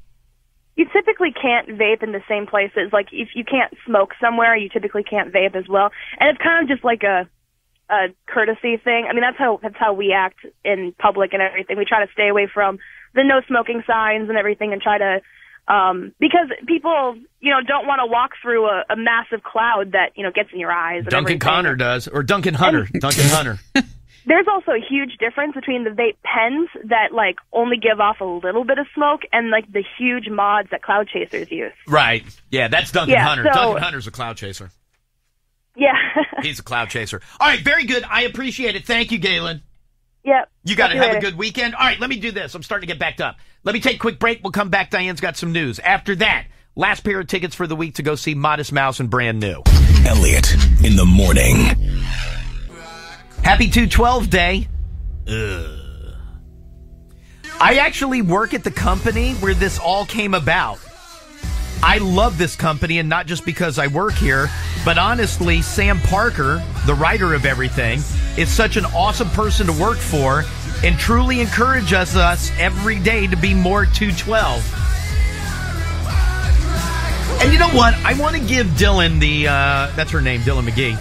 I want to give her the benefit of the doubt and been like, okay, maybe that's good. Maybe working there is awesome.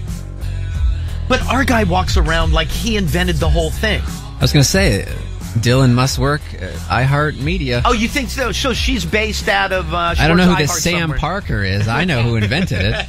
Just got an email from him. But don't you agree? Our guy walks around like he invented it.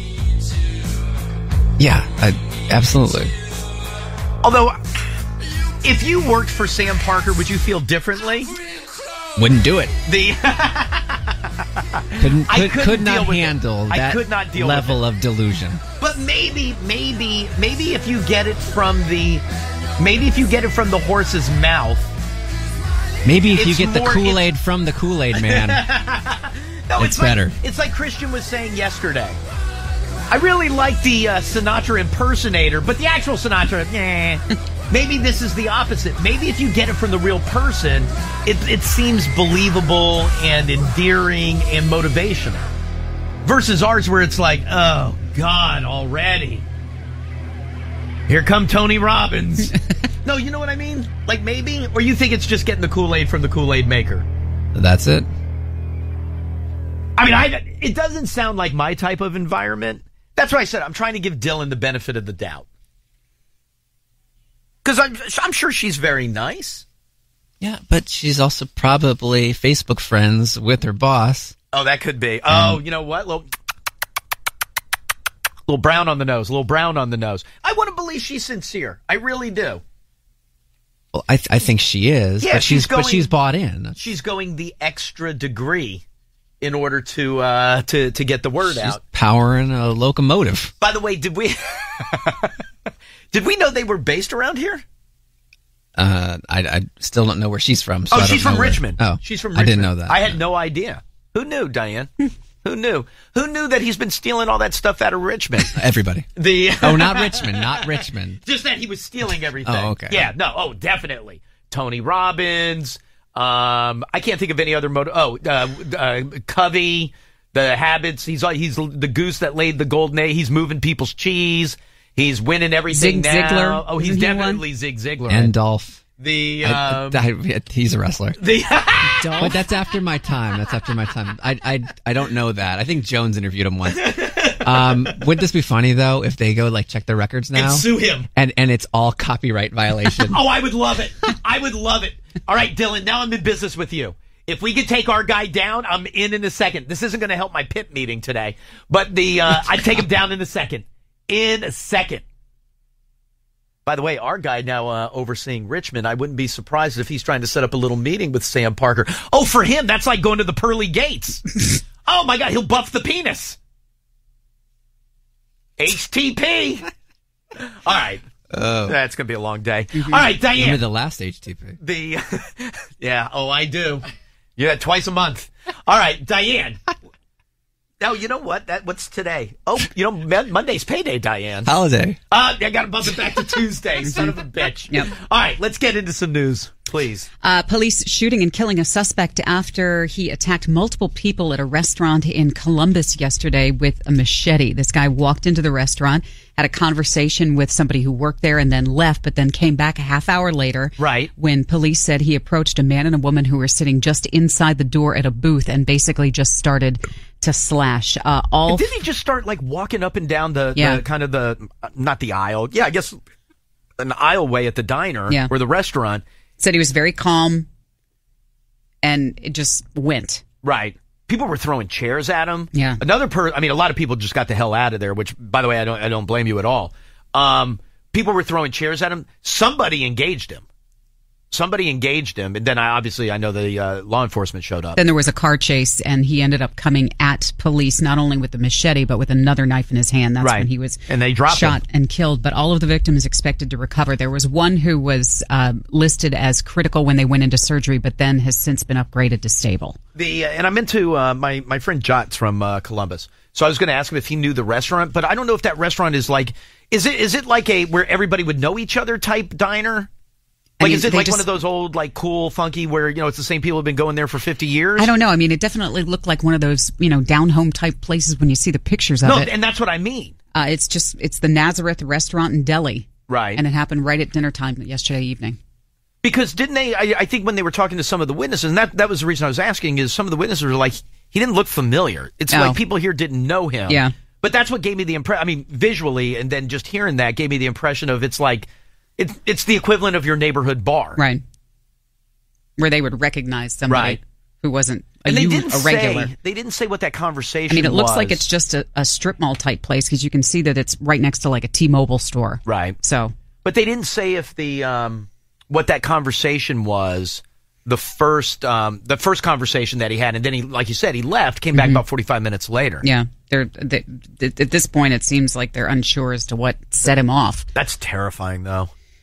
The Harford County, Maryland Sheriff's Office identifying the two officers who were killed in Abingdon on Wednesday, identified as senior deputies Mark Logsdon and Patrick Daly. Daly, a 30-year veteran. Logsdon was a 16-year vet.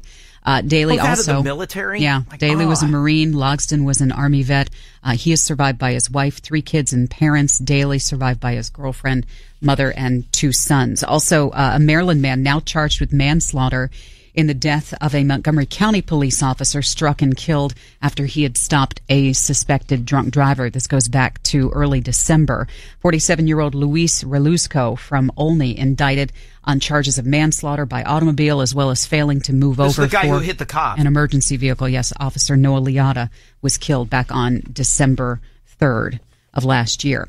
Last night's Democratic debate, this was number 6, hosted by PBS in Milwaukee. Apparently the biggest clash of the night came over Hillary Clinton's accusations against Bernie Sanders over his past criticisms of the president.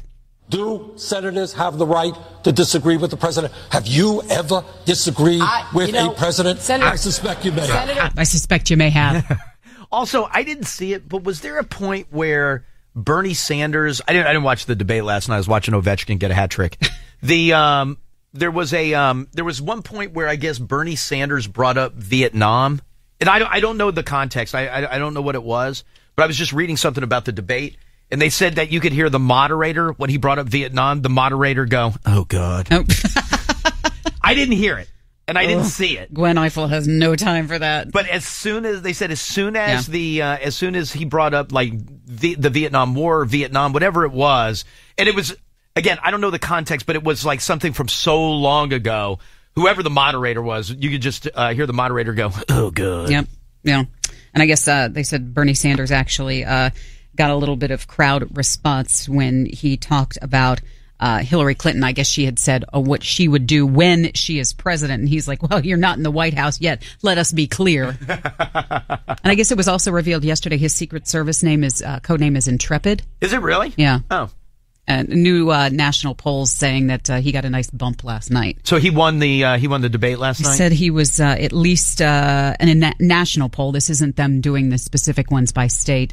Still trailing Hillary Clinton by 7 points, 46 to 39%, but definitely got a nice little bump after last night's debate. And then tomorrow night is the next Republican one. On CBS. Right. Yeah. God, I hope he calls him a pussy again. God, would that be the best? The last 4 occupiers at that refuge in Oregon finally surrendering yesterday to end the siege that began back on January the 2nd. Also, Cliven Bundy, the father of the jailed Ammon Bundy, who led the occupiers, also charged with counts that relate to his standoff back in Nevada in 2014, which was also over some land issues. You know, you go back to yesterday, though, 3 of them had agreed to come out. There was the 4th guy who was kind of a holdout. Yeah. And was talking about how they had booby-trapped the place, which they don't know if that's true. It's going to take a while to go through the land. But then he was suicidal. And the same thing, he was sending out videos while the whole thing is going on. Eventually, obviously, he came out. But, they were talking about how that was 41, 42 days, give or take, that they were holed up, armed beyond belief. And the fact that it ended the way that it ended, as peacefully as it ended, you did have the one guy who was shot and killed in the chase, reaching for a gun himself. But when you consider how that thing started and how tense it was early on, and the amount of weapons that were being held up, in addition to the dildos and the lube, that could have gotten really ugly, really ugly.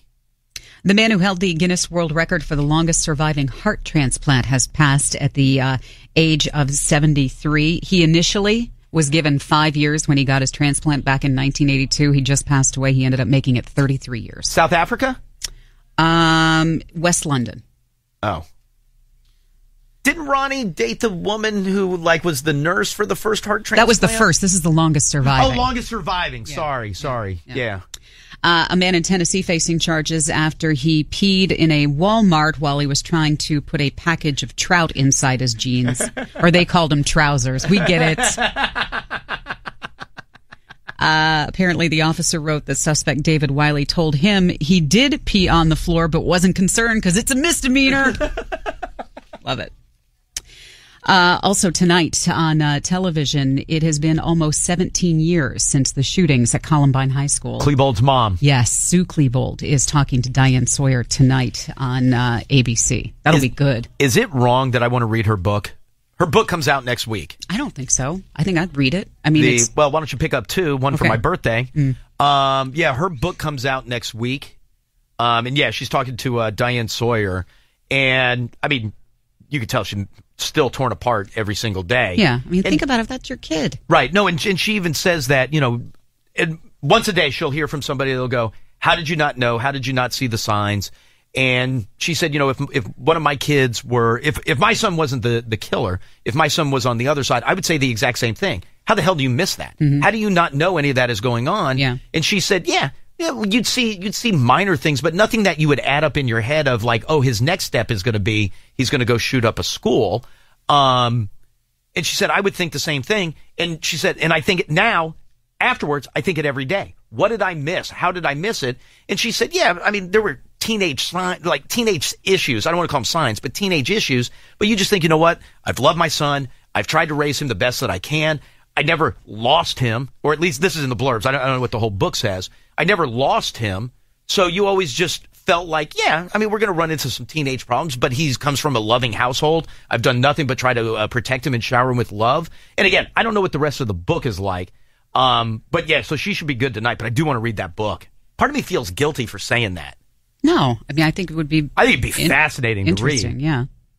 Also, Taylor Swift is going to be opening the Grammy ceremonies on Monday night. They added Alabama Shakes to the lineup. Other people that you'll see, Adele, Justin Bieber, Luke Bryan, The Weeknd, Pitbull. They're going to do tributes as well to the lives of David Bowie and Glenn Frey. LL Cool J's your host. Oh, is he really? Yeah. Ugh. Awful. I know, it's every year. Stupid CBS. Oh, I hate it. He's so bad. He's horrible. He's horrible. And I get the cross promotion. Yeah, I know, but they've done it for 10 years. They've done it for 10 years. But he hasn't been the host for 10 years. How long has he been the host, Tyler? I don't know. 10 years. It hasn't seems been 10. like a decade. Yeah. It seems like 100 years. Daytona Speed Week kicking off this weekend. Oh, yes, it is. Oh, hey, Kaylee, ask line 2 to hold. I'll need him in a second. Tyler, what'd they change yesterday? They changed the green-white checker thing. Yeah, there's now an overtime. That's what they're calling it. It's an overtime line, which means that the leaders have to get to a line which is going to be on every single track. I think they're saying it's in the middle of the backstretch for Daytona. As of last night, they hadn't yet detailed exactly where it was going to be. But you need to get there for it to count as a valid attempt, not back around to the start-finish line. Wait, hold on. Now I'm lost. Yeah. So green, white checker. So we're at the end of the race. We're into overtime. So they start up, and the thing wasn't it always that if there was a wreck on the first lap, then you redid it. If you made it to the second lap, then you were good to go. Correct. And then, and you only had, I don't remember how many chances. Was it 3 chances? You were limited, yes. Right. What does that back line do? So 2 things. One, now the chances are unlimited. So if I wreck on the first lap? No, not on the first lap. Before the overtime line. If the caution comes out before the overtime line. Of the second lap? No, of the first lap. Okay. Then they don't count that as a valid attempt. Okay. If I pass the overtime line on the first lap, what happens? It is a valid attempt at that green-white checkered. And then if the caution flies, the race is done. So it can be done on the first lap? Well, if they've passed the overtime line. If they pass the overtime. So they get to turn 3 in the first lap of green-white checker. Yeah. Done. Yeah. Oh, I don't like that. No, it's a good rule. Why? Because there's too much. It's too much change. There's no question. Right. The amount of the more offensive change yesterday. Well, let's stick with the overtime rule.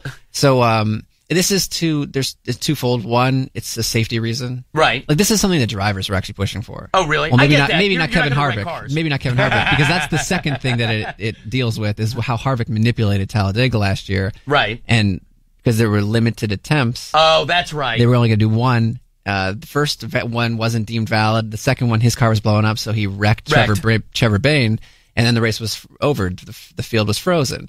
So now this prohibits somebody from doing that because you have to... It's all unlimited. You have to get to that line. Now, you could do it after. Someone could still manipulate it, but you're not doing it right away. But you could also wreck someone beforehand just to force it. Oh, but there's unlimited chances, so that part doesn't matter. No, the another thing they did yesterday, which just is proving that NASCAR's fast and loose with the rules. I can't believe Vickers can drive the 14 in the unlimited. Why? Because Chase Elliott can't drive the 24 in the unlimited. You qualify because of the driver, not because of the car. Right. So I don't understand why they're allowed to have a substitute driver.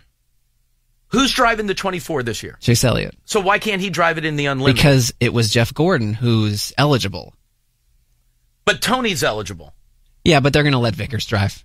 It's ridiculous. Well, yeah, but I mean, Tony's hurt. No, it's why is that not? I mean, I can't believe I'm saying this about NASCAR, but why is that rule not issued across the board? No, I agree. That makes no sense to me. No, I can't believe that they granted that. Yeah, that seems odd. Diane. Especially, I mean, there are a lot of Chase Elliott fans who were furious when they made Haley, will you wake up, Diane? When they made the decision to say he can't be in it. Right. And then for them to say, yeah, the substitute driver's fine. But not because it's a sub. Chase Elliott's not a sub. But it was Tony Stewart. Right, but this is a sub. Who was eligible. This is a sub. Tony Stewart was eligible. Sub. Not Brian Vickers. Yeah, no, I don't get it. I don't get it either. That doesn't make any sense.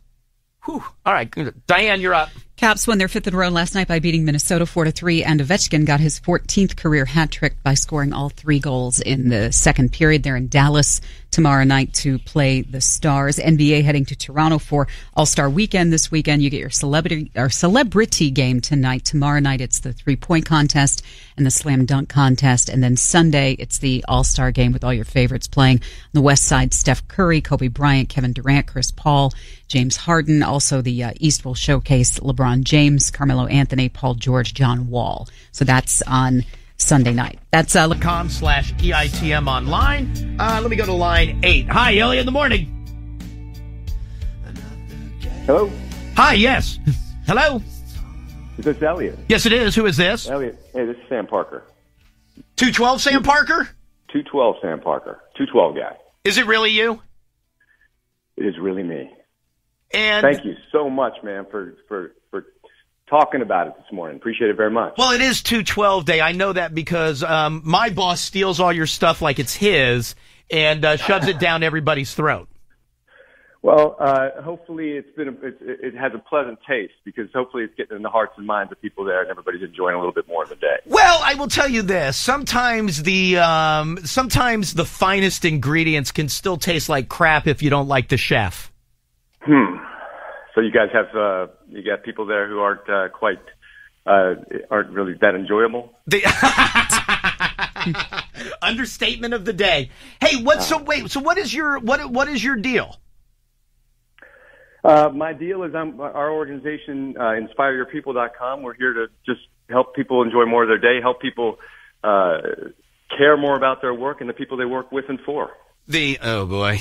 Well, you know this what? This is a tough nut to crack. Swing and you miss. That's fine. It can be in a lot of environments, but you guys sound like you have a lot of fun there. Oh yeah, no, because we just blocked the rest of that out. Oh. Yeah, exactly. Hey, let me ask you this though, because this will be the one place that you and I can probably agree. Is there a like? Do you get pissed off if people like steal your stuff and then use it like it's their own? Actually, if they truly steal it, of course, that can be annoying. But really, what we're about is providing. Okay.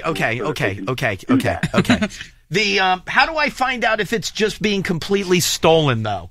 Because you and I could take this guy down together. Who's this guy? Well, but he'd probably prefer. I've got a bad enough day coming my way. Throwing the name isn't going to help. But like for him to be able to use all your stuff, would he like? I'm assuming the answer is yes.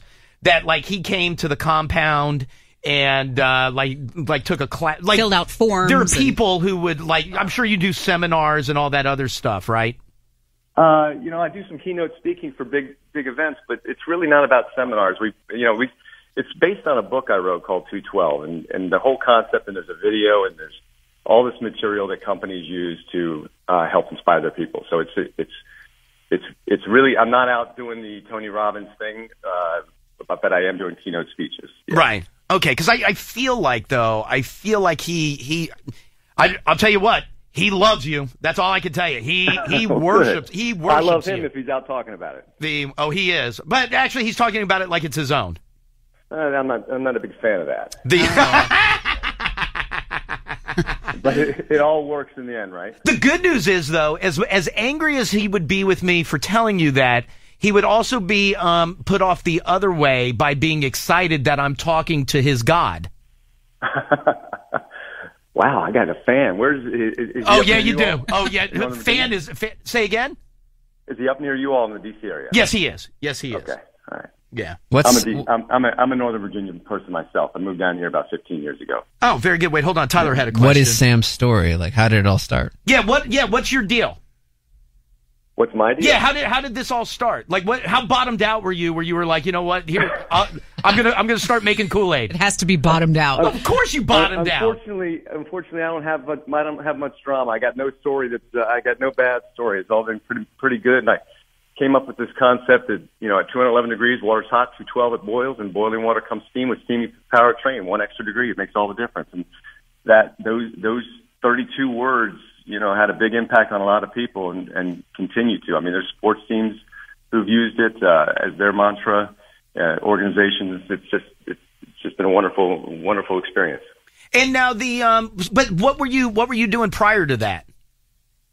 I was running a website for salespeople called justsell.com. I was doing a .com thing. We founded the company in '98, and we've evolved since to do what we're doing now with InspireYourPeople.com. Do you know Jerry Tabio?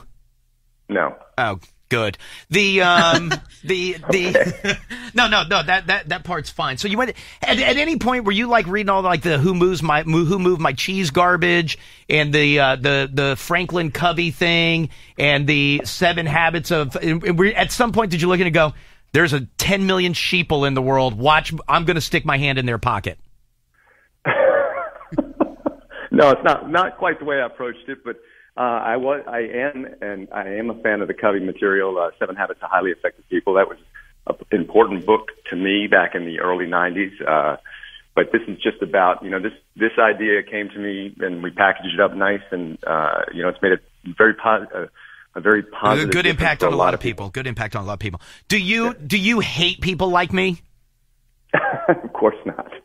I don't know. We don't know each other. I imagine we'd have a little fun if we were out getting beers. The beer's fine. Kool-Aid, no.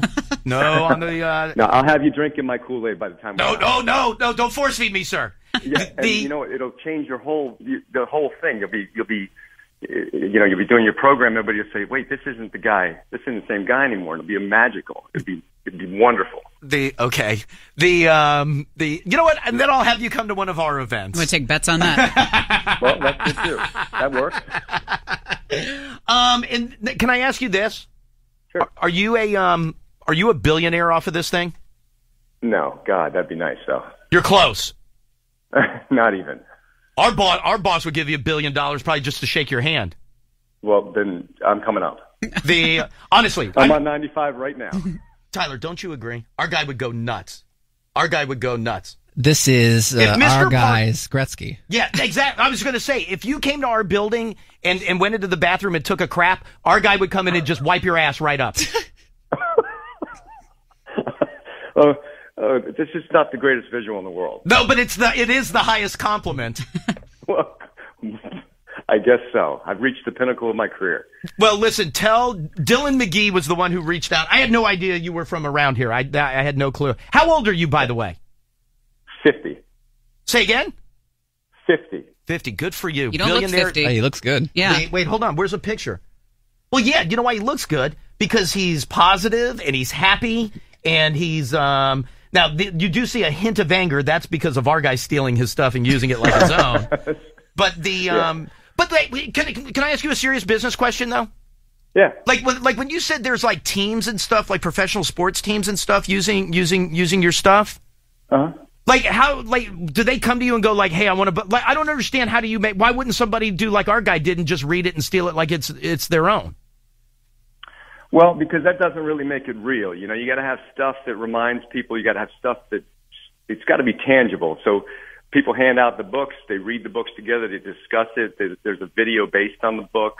Then there's coffee mugs and there's posters of the message. Yeah, he ripped off the poster. He just made like a big, like with a stencil, a big 212 and hung it in his office. Well, that's a bummer. Right. Our stuff's better than the thing he made. I don't question that. I don't question that. Your business acumen probably is as well. Oh. But I'll tell you what, if you come up here and drop a deuce, you'll never be cleaner. You will never be cleaner, sir. Well, you know what? I'm going to do that. I think I'll plan that in my schedule next week. All right, very good. Right up there to go to the bathroom. Very good. And we'll go out. I'll have a beer. You'll have Kool-Aid, and we'll be good. All right, man. All right, dude. Nice to talk to you. I'm going to keep you on hold in case I'm going to keep your number in case I need a positivity day. But I may need a job later today. So yeah. Hey, well, you got to be flying high. I mean, how about always hat trick last night? Oh yeah, no, it was great. Are you kidding? It's fantastic. Guy's getting in my head. He's getting in my head. That's exactly how he does it. That next thing I know, hand in my pocket. Relating to you. Hand in my Go pocket. Tap. All right, dude. Hey, I appreciate it. Thank you, Sam. Thanks. Later. How about that? I hope Elliot remembered to count to 4 today. Oh.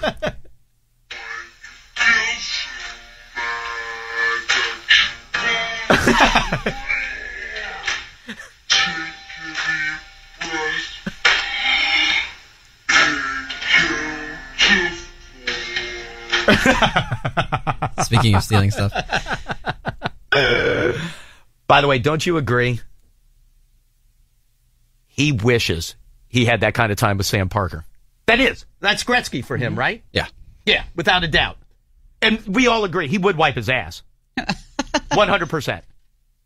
100%. Am I going to 1? Because I got to get into something. Hi, Elliot in the morning. Hey, is this me? Yeah, hi. Who's this? Hey, this is Chris. Yes, sir. Hey, not that I know anything about this 212 thing. It actually sounds like a pretty good, useful tool. Oh. But as a engineer, I am offended. Water actually starts boiling at 212, but it remains liquid at 212. It's the phase change at 212 degrees that turns it into steam. You know what? You and I are coming out with a new book. F you, Parker. Boshi!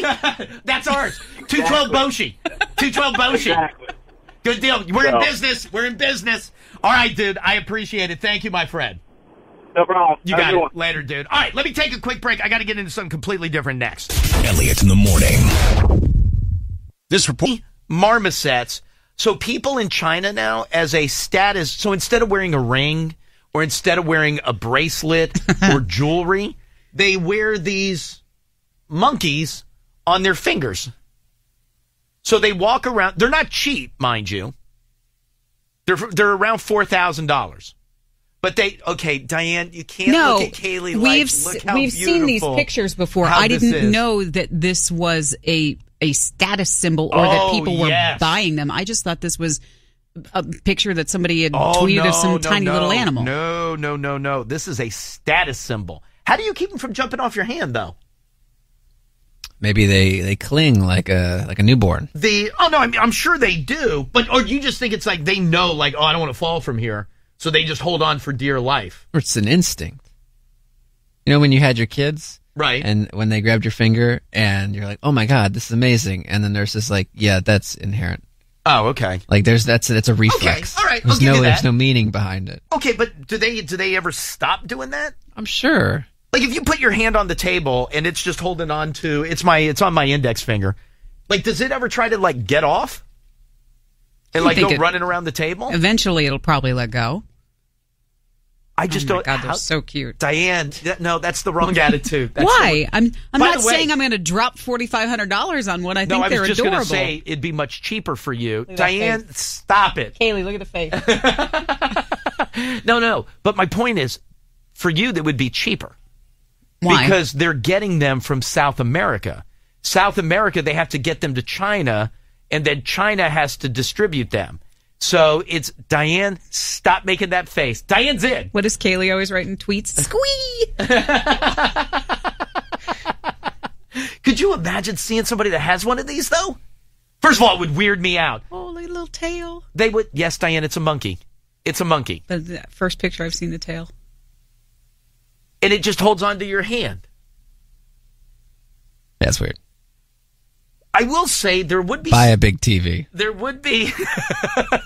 there would be something kind of cool about it, though. No. Wait, I bet at some point in your life you wanted to have, like, the snake. Like, you wanted to be the snake guy. At one point, I wouldn't have minded owning a snake. Yeah, I wouldn't have minded that. Because for some people, it's cool, like, when they wear them around their neck. Yeah, like street fairs. Right. I also thought it would be cool at one point to have, like, one of those birds that would just, like, sit up on your shoulder. Like a parrot? Is it a parrot, a macaw, whatever it is? I don't know. But then I realized everybody who's got a bird thing also is like a sexual bird thing. And that I have no time for. They're also very dirty. It would be fun. You know what? It'd be fun for a bit. Like if the Luray Zoo came in and they were like, here, put this on your finger. Diane had a monkey on her. That wasn't a thumb monkey. That was a shoulder-biting monkey. I'd take a bite from a thumb monkey over that Diane, the shoulder-biting monkeys are endangered. Oh, like the prairie dog. But I don't understand what do you do with it? What do you mean? I see a picture. It's a status symbol. There's a video here of people massaging its head with a little toothbrush. Diane. Oh, it loves it. It's a pet. Yeah. You can make that argument for any pet, especially cats. So what do you do with it at night? They say it's like a ring or a bracelet or a necklace. I mean, don't you keep it in like a little cage, like a hamster or something? And then you take it out when you're ready to go out for the night? Yeah. Well, I got my suit on. Where's my thumb monkey? Let's go, Phil.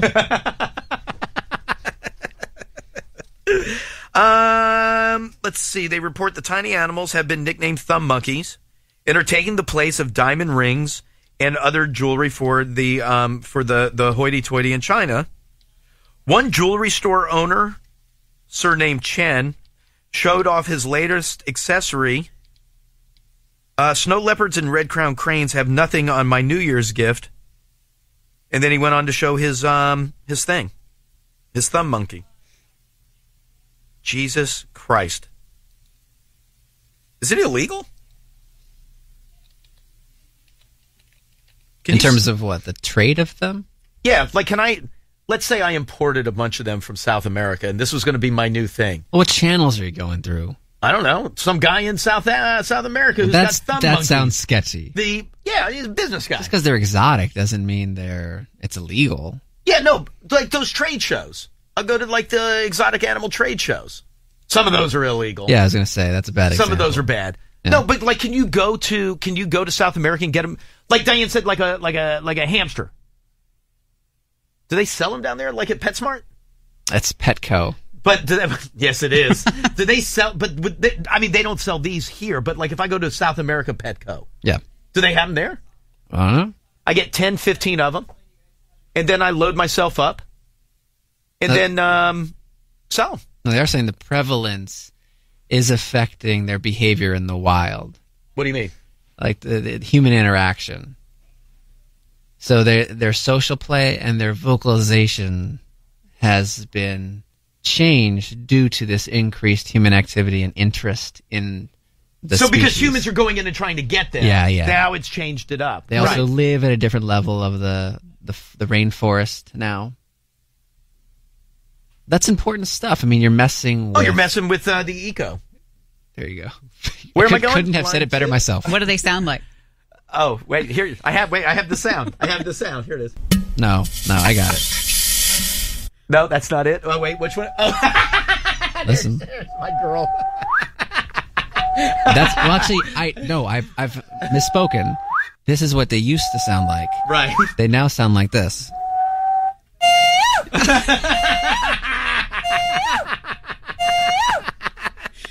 Hamburger tip to Hobie. That was his joke. Hi, Elliot in the morning. Hey, guys. Good morning. Hey, who is this? This is Mike. Hey, what's up, Mike? Hey, my brother about 25 years ago had a marmoset that's related to the pygmies. Wait, I'm sorry, had a marmoset. I'm sorry, yes, go ahead. Yeah, he had to get a special license for it, and he kept it, and it's called a Daniel's marmoset. Daniel's marmoset. Danyar marmoset. Go ahead. Daniel's or something like that, but it's just slightly bigger than the pygmy, and he used to feed the thing. Its diet is varied. It eats lots of different foods, and this monkey developed a taste for cereal, and my brother got to a point where he couldn't afford the more expensive cereals, and he switched to the cheaper store brand cereal. Monkey got upset and stabbed him in the eye with a pencil. Come on. Monkey was pissed off. There's no way that's true. He still kept the monkey till it died. Wait, has he told us that story before? What's that? No. When would he? Have you told us that story before? No. No. Who called a couple weeks ago about getting stabbed in the eye from a monkey? It was a monkey, and he explained the difference between two words. Huh? It wasn't Wait, you. on, Clearly, sir. it wasn't you. Wait. But good Joan Damone impression. He said, here's the difference between engaging and something. He basically said that his brother, not this guy, right? His brother had a monkey and it clawed his face off. I don't remember that. Kaylee, do you remember that? No. I listen to the show almost every day. So. See, now you know what I deal with every time. From Diane. Okay, I gotta go. Catch you later. All right, dude. Talk to you later. What, was it a monkey that he called about Kaylee? Yeah. How do I have no memory of that? I don't remember that. And it scraped his face off? This monkey stabbed a dude in the eye. Well, I thought that it was something to do with the face. Was that a bit or is that legit? That's legit. You don't make that up. It was told very well. You don't make that up. Donna has a legitimate question. Goon Squad? Yes. Yes. Is this inspired by or related to the fact that it's the year of the monkey? Oh, you know what? Great question, Donna. Great question. You know what?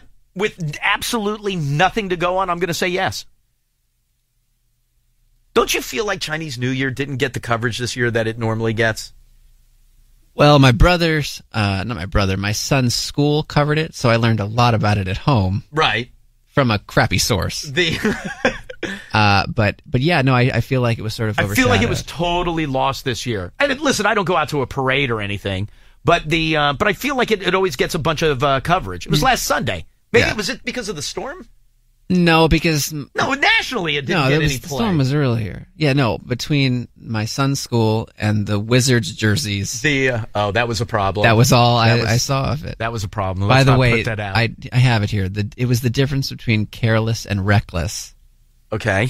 I've been charged both ways, careless driving and reckless driving. No, that's a different call. That's a different call.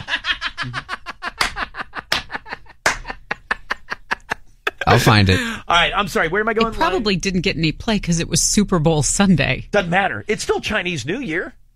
Chinese New Year is awesome. You're the monkey. Hi, Elliot in the morning. Hey, this is Jordan. Hey, Jordan. How are you? Pretty good. A little while back, you asked the question of whether or not the ring monkeys were illegal, and I actually have some interesting information for you. Oh, go ahead, please. I lived in Beijing, China for 3.5 years. Oh, hi. With my family. And the mentality of the Chinese is, especially among just their culture, is something is not illegal unless you get caught. So they really don't care about the whole illegality of it. If you go to any, like, street corner restaurant, there will be a guy who will walk by and drop a carton of pirated DVDs on your table and tell you to take a look at them. And then at the end of your meal, you can just choose the ones you want and pay for them. Right. But that goes on everywhere. I mean, they don't bring them to your table. I'll give you that. But that goes on everywhere. And by the way, there's a big difference between me watching Revenant with the back of somebody's head in front of the camera and a guy selling me a monkey. Yeah. But you're saying as a rule, the Chinese culture is we don't care if it's illegal. We only care if we get caught. Yeah. Like any market or anything you go to, you can find pirated anything. Like there was, I kid you not, a jacket that said the North Fake. You could pick up a Rolex, a quote unquote Rolex for $5. Like anything you wanted, just knock off, it would be there. Hey, two things. Number one, was it cool to live there for a little bit? It was, but what was even more fun was if you knew Chinese. I had a few friends who were fluent, and when you found out the things that they said about you. Oh, really? Funny story, I went to, one of these little markets where you can haggle prices with the people with their little tables. And so we were arguing with this lady over like this stupid ring, arguing for about 10 minutes, and another little Chinese lady walked up behind the person we were talking to and started talking to her in Chinese. And I found out later she started arguing with her, saying, why are you talking to these stupid Americans? You could fleece them if you wanted to. They don't know the real price of this. Well, my friend, who's fluent in Chinese, looked at her and said in fluent Chinese, some stupid Americans speak Chinese. At which point she turned white and ran. That's pretty good. All right, dude. Hey, listen, I appreciate the phone call. Thank you, sir. All right, you have a good day. Hey, you got it, dude. Kaylee, let me do this. Will you ask these people on hold? If you're on hold, don't go anywhere. Give me one quick break. I promise I'll grab you next. Elliot in the morning. Tommy Johnigan will be here in a little bit. He's at the Arlington Draft House this weekend. Tonight and tomorrow night. ArlingtonDraftHouse.com to get your tickets. Have your Walk the Moon tickets coming up in a little while. And then don't forget Monday when we get back in here. Have an Elliot in the Morning promotional announcement for you. We're working on Monday. Do most people work Monday or no? Nope. No? Why do I torture myself? So then I'll bitch all day Monday.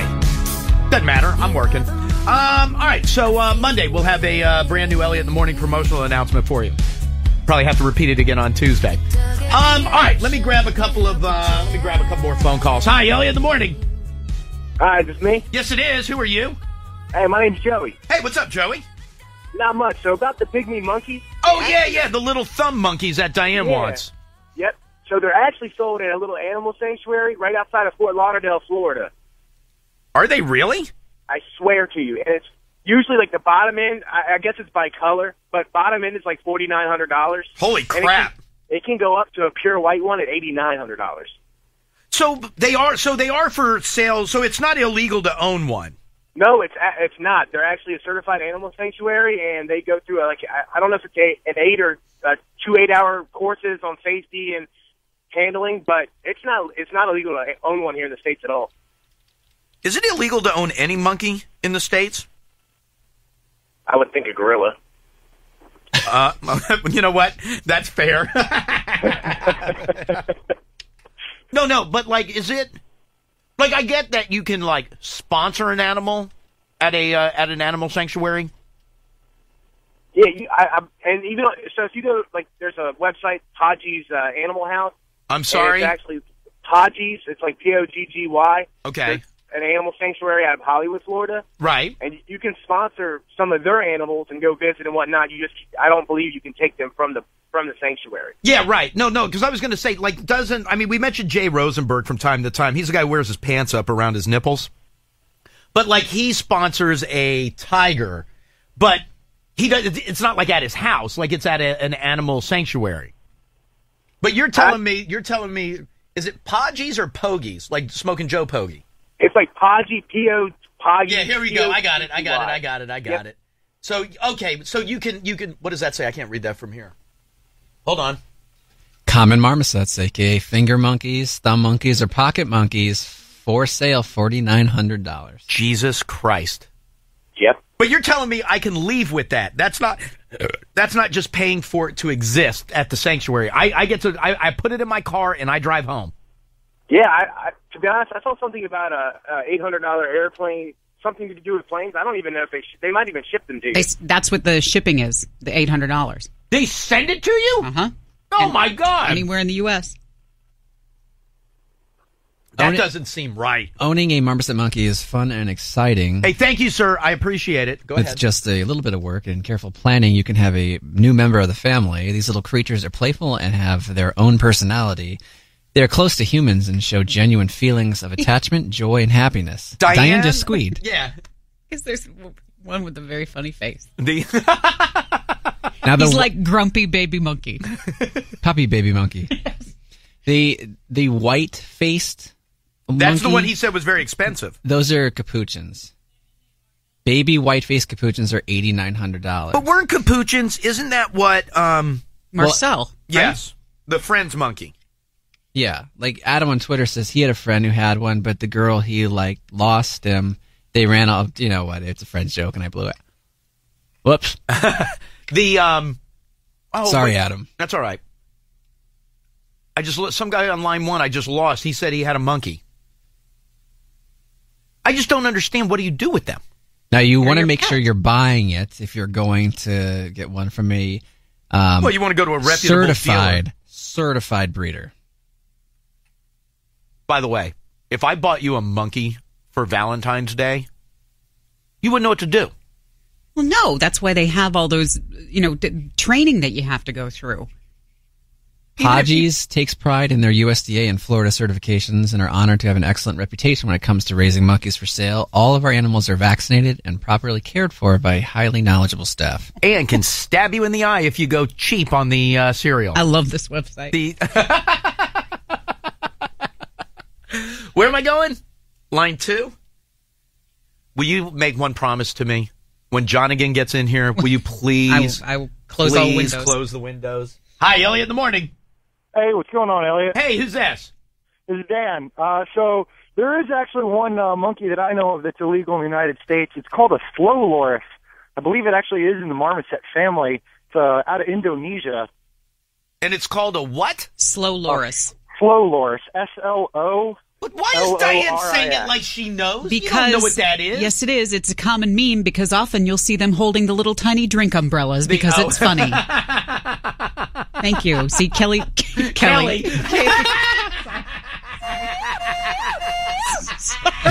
You big dummy. She made the exact.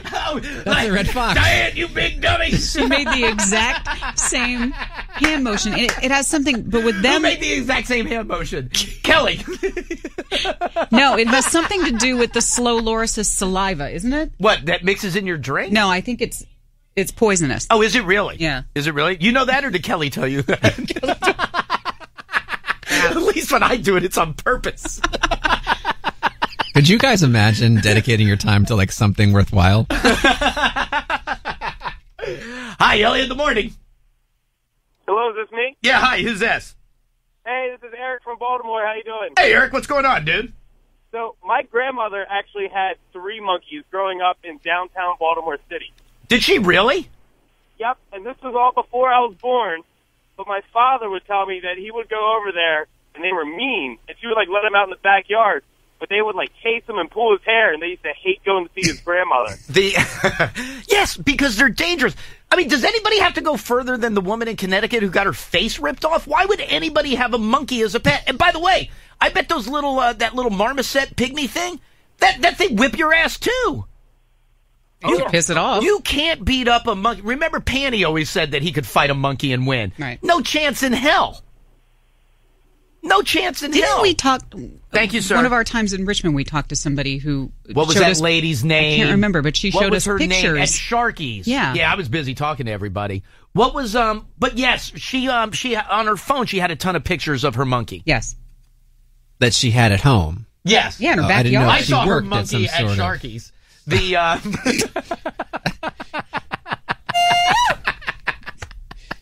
Oh, Kelly. Where am I going? Line 4? Hi, Elliot in the morning. hey, the whole monkey thing, it's actually state by state, like what you can keep. Yeah, but how do I don't know what that is. I'm actually a reptile dealer here in Virginia, and I know, like, you can't keep primates in Virginia. Is that true?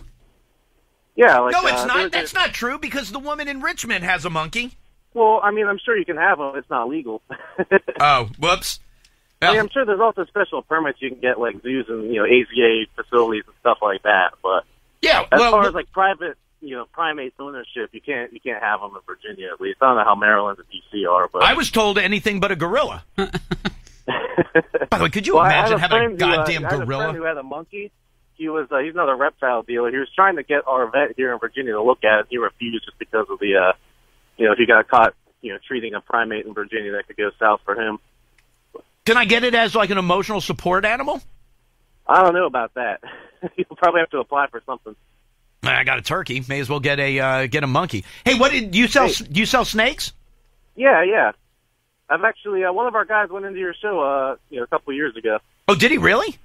Yeah, his name was Ryan. We're with Outback Reptiles. That sounds familiar. That sounds very familiar. Yeah, he came in. I think you yelled at him because he asked Diane to hold his balls for a ball python. Oh, that's right.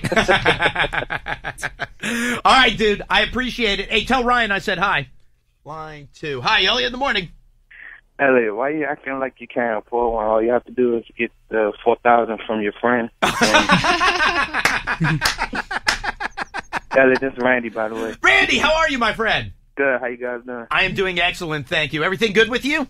Yeah, everything good with me. Miss you guys. Yeah, I miss you too. Where are you now? I'm still in Gaithersburg. Oh, yeah, okay. You're still in the area. What, do you think he, left town? Well, I hear from him so infrequently, I always think he moved. All right, Randy, hey, I got to jump. I'm up against a hard break. Take care, guys. All right, later, bro. All right, let me do this. Let me take a quick break. We'll come back. Diane's got some news. After that, your tickets to see Walk the Moon and Mr. Wives. After that, Tommy Johnigan joins us in the studio. Elliot in the morning. It's Elliot in the morning. All right, Diane, let's get into some news. Then I will give you your tickets to go see Walk the Moon and Mr. Wives. And then Tommy Johnigan will join us.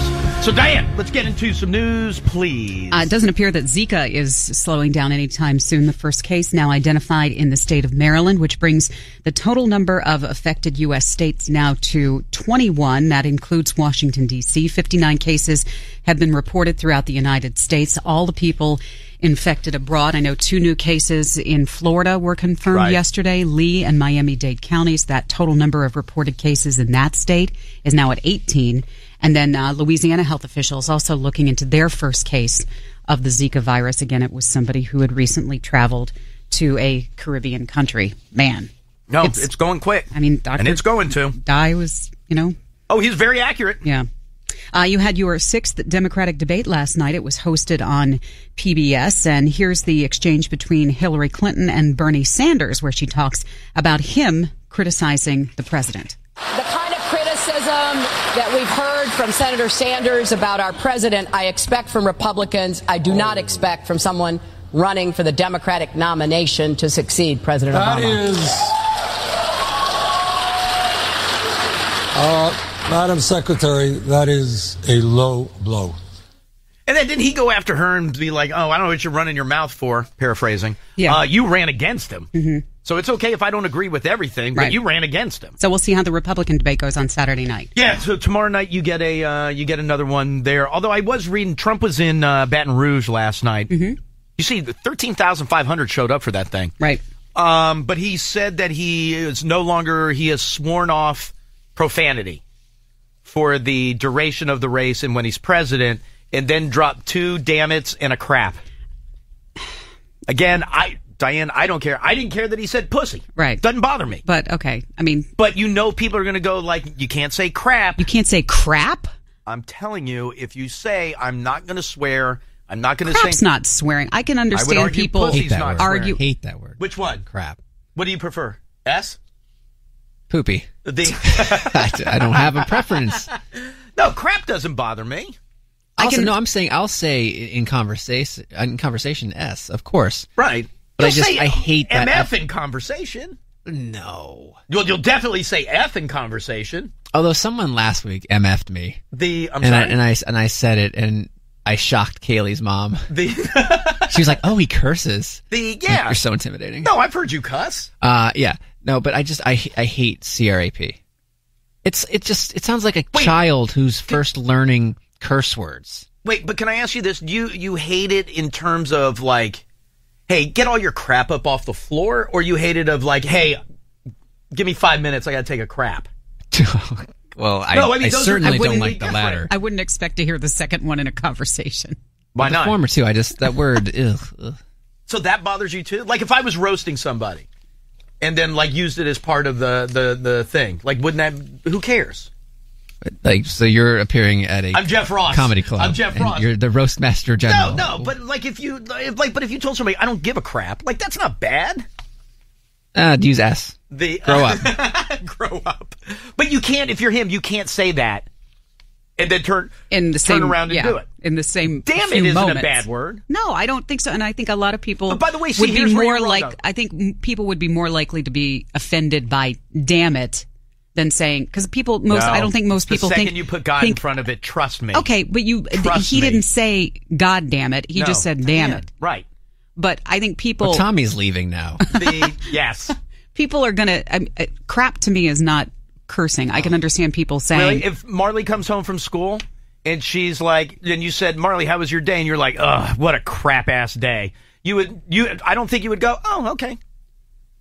I mean, I'm sure she's heard it before. She's almost 11. Of course she's heard it. Her dad is Scott. She says freaking all the time. That doesn't bother me. No, it's friggin'. I know. Okay. Not freaking. No, but I mean, Mom. But she'll say she's heard it all before. She's also heard mother effer, but she's not coming home and saying that. I know that. I don't think I would be taken aback and punish her for saying crap. When my kid got stuck in an elevator because you allowed him to swear, he asked permission. Yeah, no, and that's fine. I wasn't expecting what he came with. Exactly, more than crap. No, he MF'd. He went the whole road. I wasn't expecting that. So yeah, of course they know it, but they're smart enough to not say it in front of you. But I can see people getting offended by damn it. You would be pissed if you were having dinner and Marley was like, hey, Dad, can you pass the potatoes? How about now, damn it? Like, you would get pissed She would off. never say that. I know, but you would be pissed. That's what I'm saying. He can't go up on stage and say, I'm never going to swear. I know. And then drop 2 damn it's and a crap. Right. But that's him. That's Trump. He can do whatever he wants. But he should have never made the promise. Did you see Rubio? What he said about it? No, I couldn't. He cracked his tooth. Couldn't hear a thing. Well, I can't do the whistle, but even in our political culture, I teach my kids to be respectful. There are certain words you don't say. You turn on the TV, and a leading presidential candidate is saying profanity from a stage. Profanity from a stage. Oh. He did repeat it. I'm not making fun of him. Who cares? Then people won't vote for him. He told you. He said pussy. The whole place erupted. Exactly. Did you see the clip of him?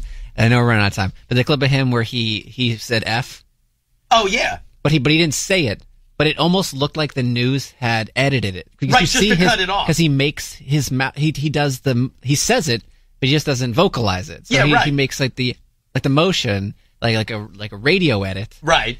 And there are people who complained to the network that he dropped the F-bomb. Ridiculous. FBI arresting 46 current and former correctional officials from the Georgia Department of Corrections yesterday in at least 8 different state institutions. They're accused of taking bribes to deliver drugs outside of the prison, as well as smuggling contraband in. And it was all over the state. Yeah, all over the state. To the inmates. Kanye West getting a little bit of grief for a lyric in his new record that dropped yesterday where the quote is, "I feel like me and Taylor might have sex. I made that bitch famous." Right. Her brother responding with a Vine video where he shows himself dropping his Yeezys into the trash. Right, okay.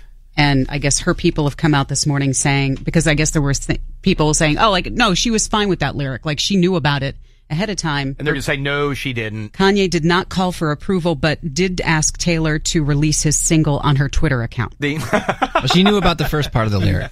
She didn't know about. I made she that knew bitch about famous? No. Did not know about that part. She knew about the sex, and she warned him that it sounded misogynistic. Right. And then asked her to premiere it on her Twitter page. Right. And then threw in the lyric about the I made that bitch girl famous. famous. Right. Happy birthday today to RG3. He is 26. Well, he's going to be unemployed here in a moment. And I guess until the 9th. There's nothing new as far. People were saying No. There was some article saying no news. I guess good news when it comes to Cousins' contract. Although he's going to be, they got to get him done before he hits free agency. That and they're opening a restaurant. It's like Hog and Hail or something. I don't know, but it's already like it's all started. Like at first they were trying to do it nice, but then they were talking about how expensive it's going to be, all your typical overcharging, like to the point where they were like, you may as well just charge us to park in the parking lot. Caps won their 5th in a row last night, beating Minnesota 4-3. Alex Ovechkin with his 14th career hat trick. So they're in Dallas tomorrow night against the That's a big game tomorrow night. Stars. And the Wild are horrible right now. They're on a horrible slide. Tomorrow night's a big game. NBA heading to Toronto this weekend for the 2016 All-Star Game tonight. It's the celebrity game tomorrow night. You get the 3-point contest and the slam dunk contest, and the actual game is on Sunday night. Wizards ended up losing to Milwaukee 99-92, and Speed Week kicking off this weekend. Speed Week kicks Daytona. off, and then don't forget, next week you got pitchers and catchers. Oh, thank God baseball's starting. That's Hello, Elliot. How are you? I am well. How are you? I am great. Good. What is your name, by the way? Bernadette. Bernadette. All right, very good. Well, listen, Bernadette, I'm going to give you a pair of tickets. I will send you to go see Walk the Moon and Mr. Wives together.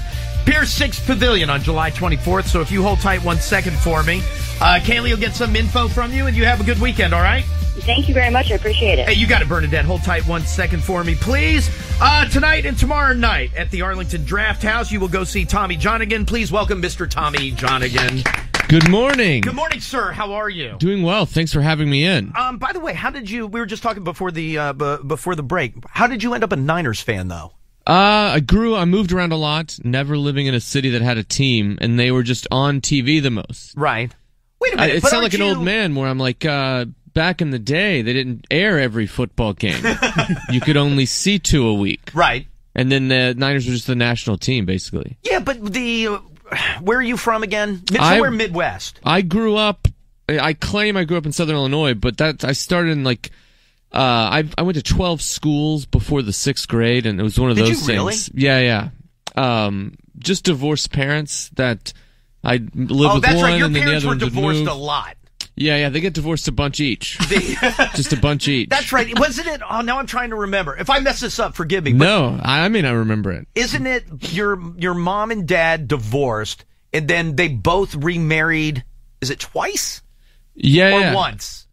I was doing the math the other day. They divorced and then they each remarried about on the same schedule, and then got divorced on the same schedule. Right. And then my dad married someone quickly, I think. No, I think it was like Allison. Then so then they just got married again. Okay, but that was the final time. Are they still? Oh, my dad was married before my mom. Okay, that's so that's where you're thrown off, Diane. I knew there was 4. Okay, so it was prior to your mom. Yeah, your mom, and then 2 others. And then he had a kid with a woman who he was not married with before my mom. Okay. So how many steps do you have? I got some halves. Okay. I got some of those halves. Yeah. Haves and have-nots is what I got. I got, what I have, I got 3 half-brothers, and then a half-sister from my mom, and then I got a full sister. Right. Well, that's what I was going to say. So you have one real sister. Yeah. I have one full-blooded, let's see if we can do this twice, sister. Right, okay. Are you close with any of the others?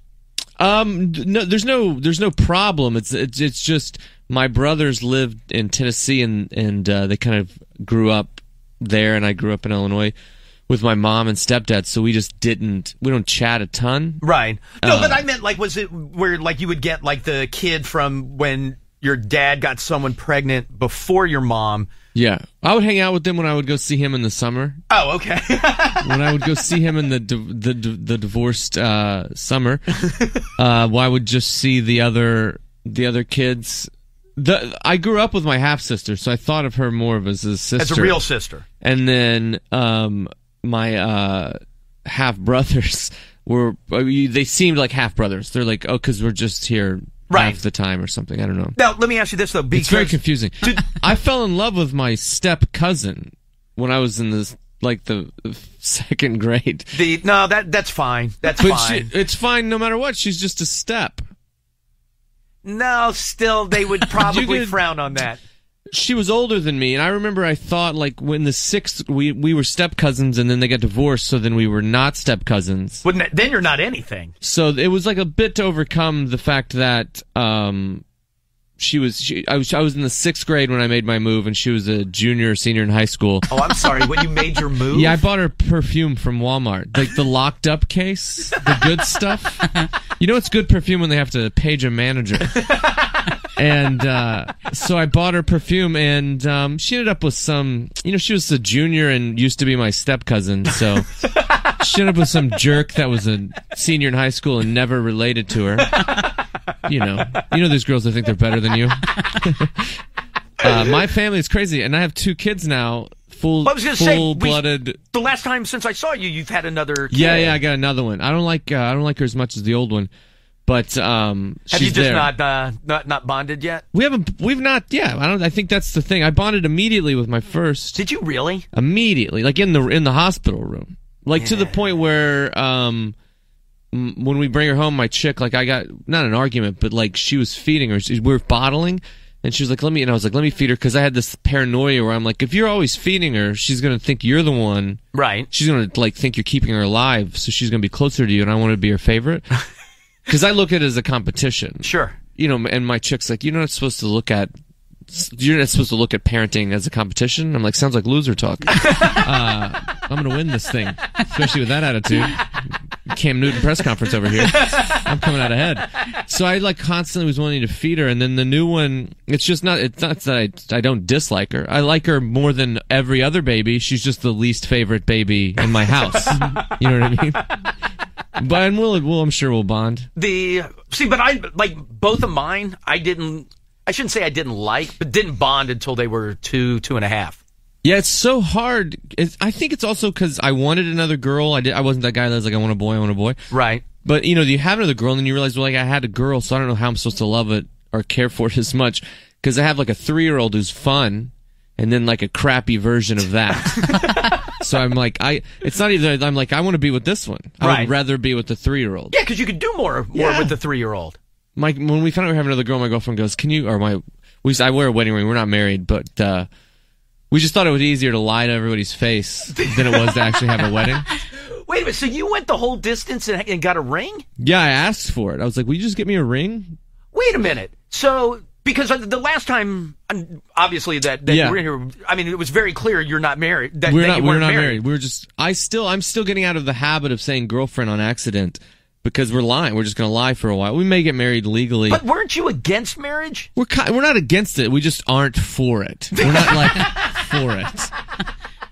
When someone says how many times are your parents married and you have to like think about it, okay, that's you're fair. not going to be someone who's just pro marriage. So you both wear rings though. We both wear rings, and it's because my mom was like, what if she gets into an accident? And they go to the hospital, and she was like, if you're not the husband, they're not going to let you into the hospital. And I was like, is that real? And then I was like, I'll just wear a wedding ring, because I can't imagine some doctor asking to see your license. Right. He's like, are you the husband? I'm like, what kind of jerk would just wear a wedding ring? I'm going to go unplug this broad. But no, wait. So I wore. But wait, so like if you fill out forms for your daughters. For legal stuff? You're not single. Yeah, we file legal. We're not going to mess around.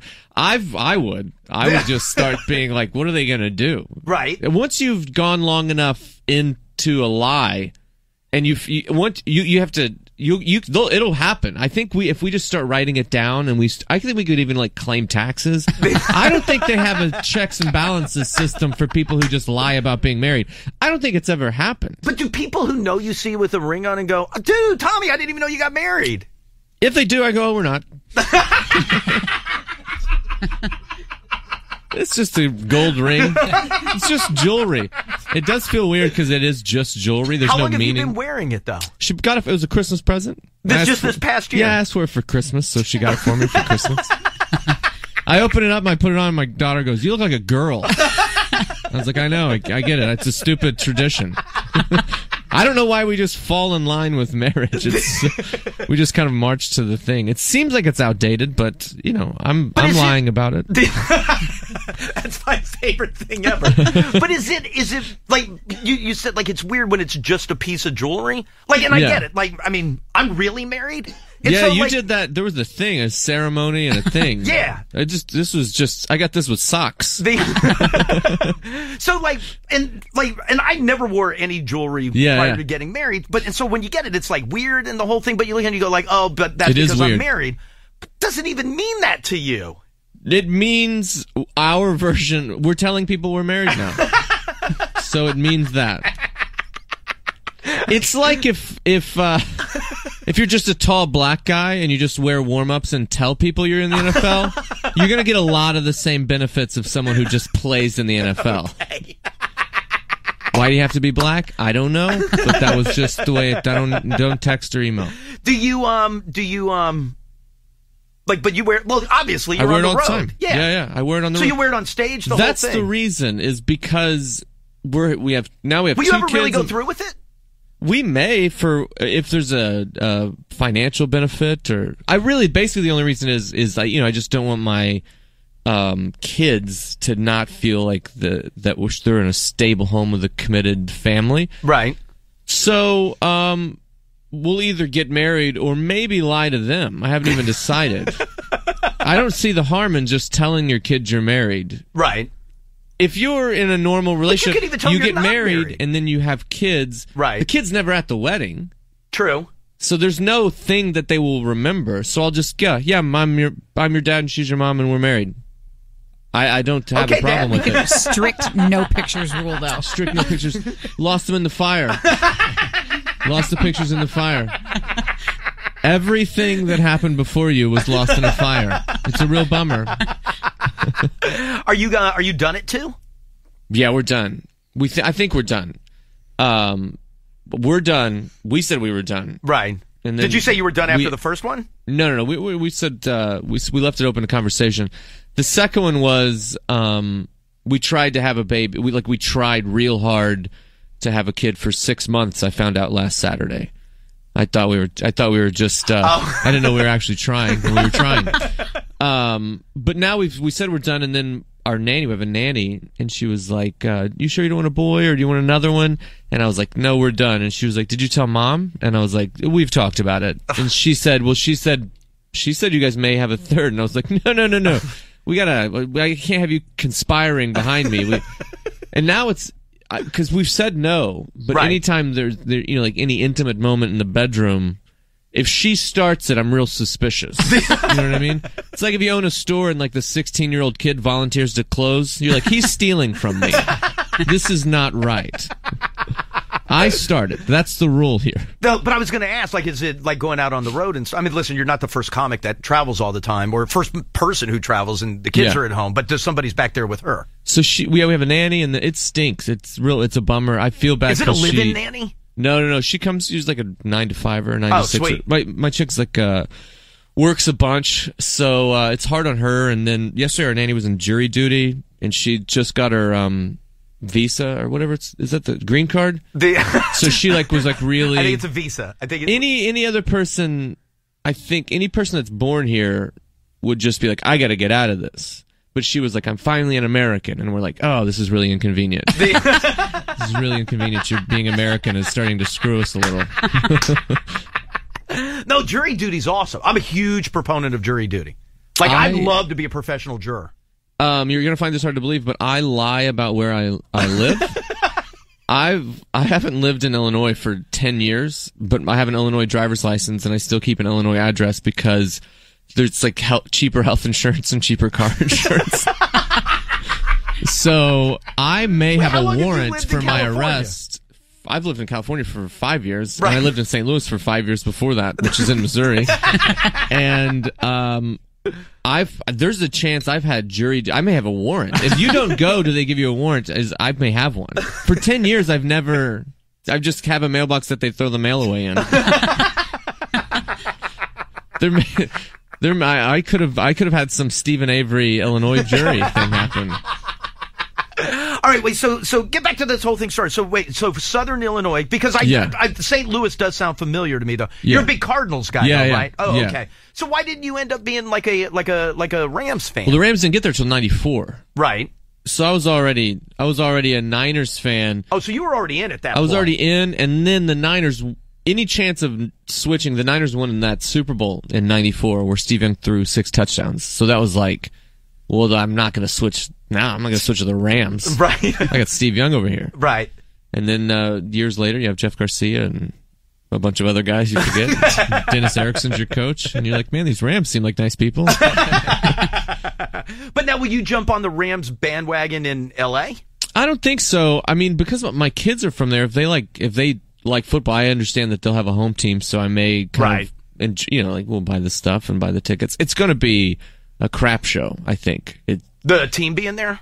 No, just either no one's going to go, or it's going to be just a real no real fan type of stadium, which is what the St. Louis Rams were. Everyone just tucked in jerseys with turtlenecks under them. Doesn't seem like a real diehard fan to me.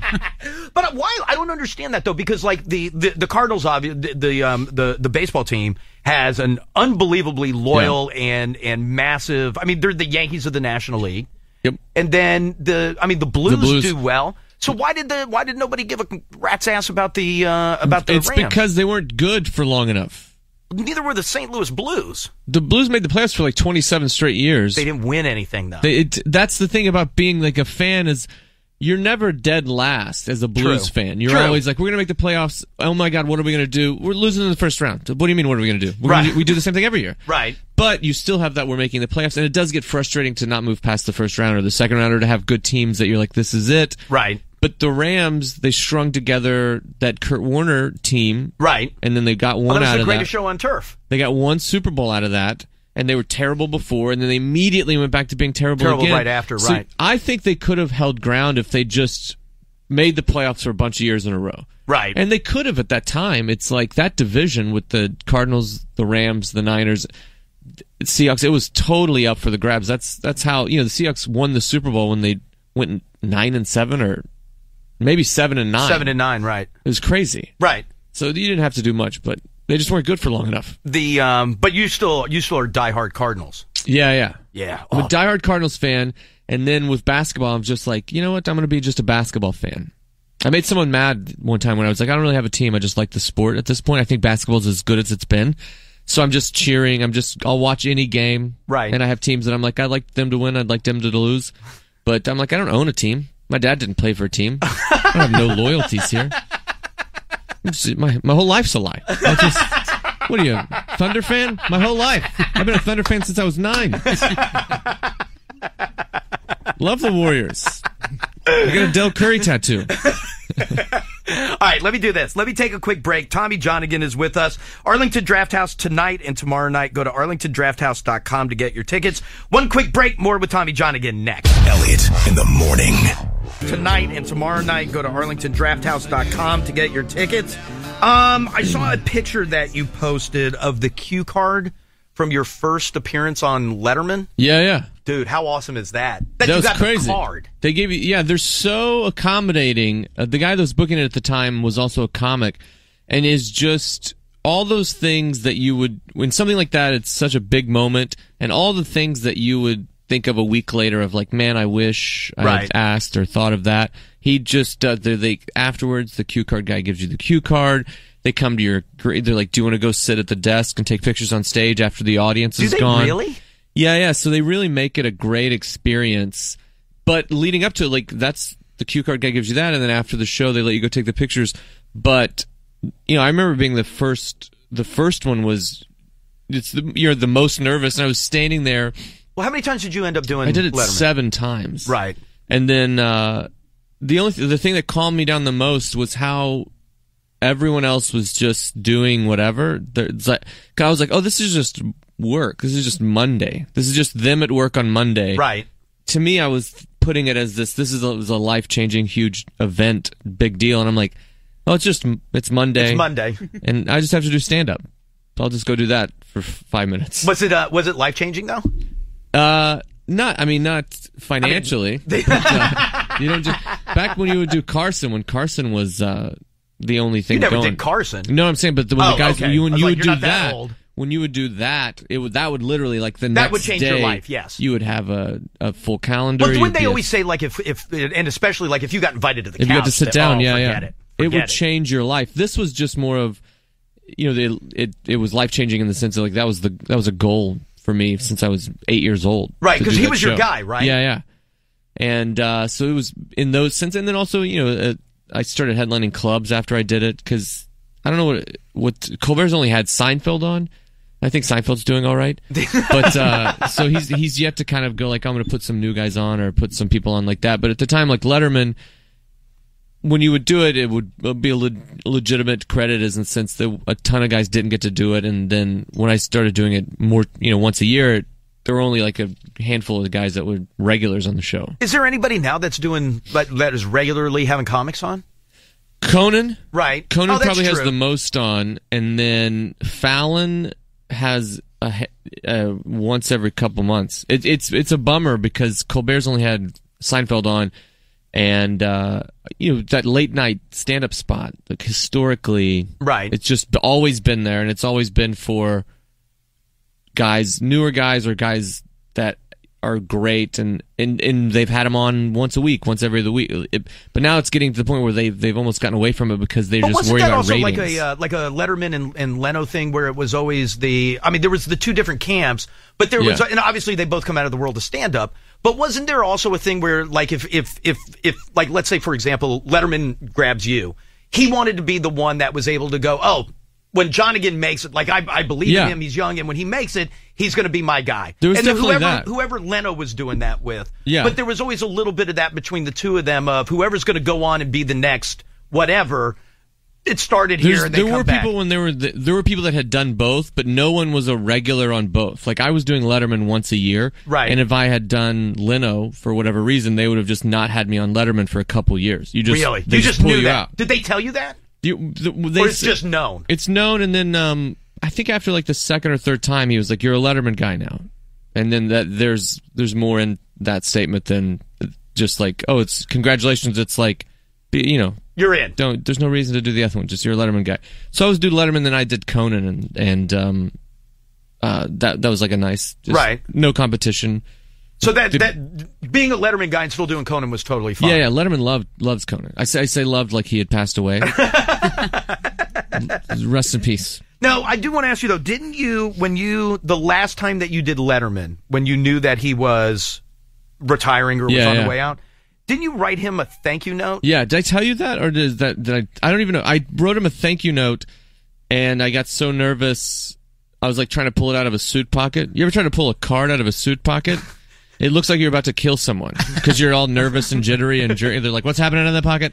And then he just walks away because I didn't say, hey, let me give you this thank you card. So I had a thank you card. I wrote a real nice thank you card.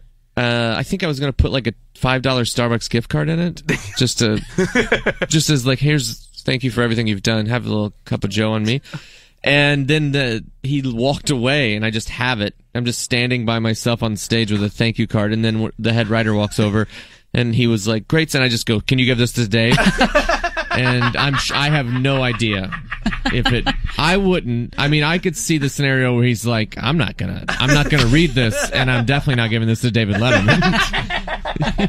What is this? An invitation to your birthday party? Why are you giving him a card, you weirdo?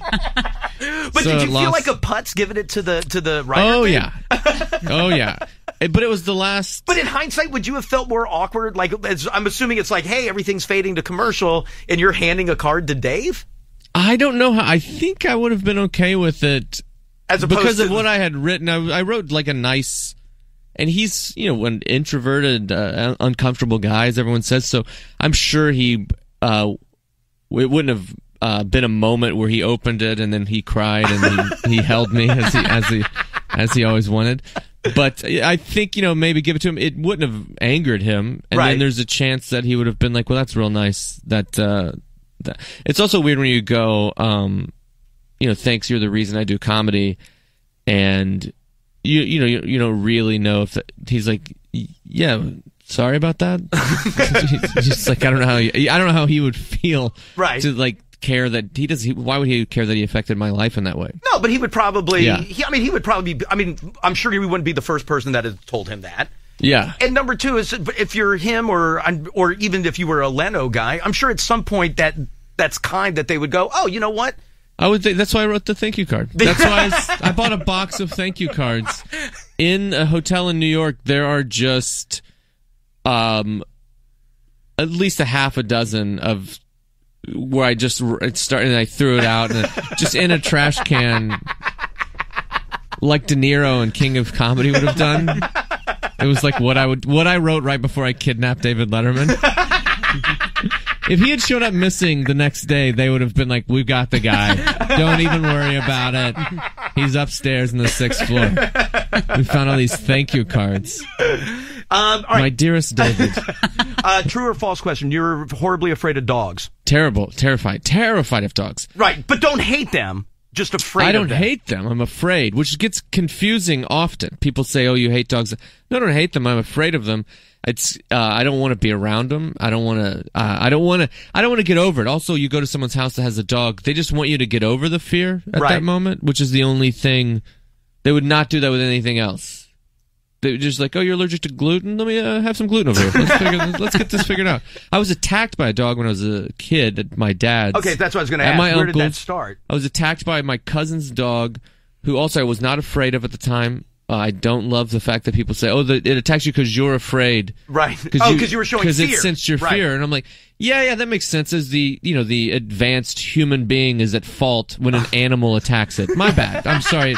It has canines and it's built to attack things. And it's somehow my fault because I gave off an odor of fear.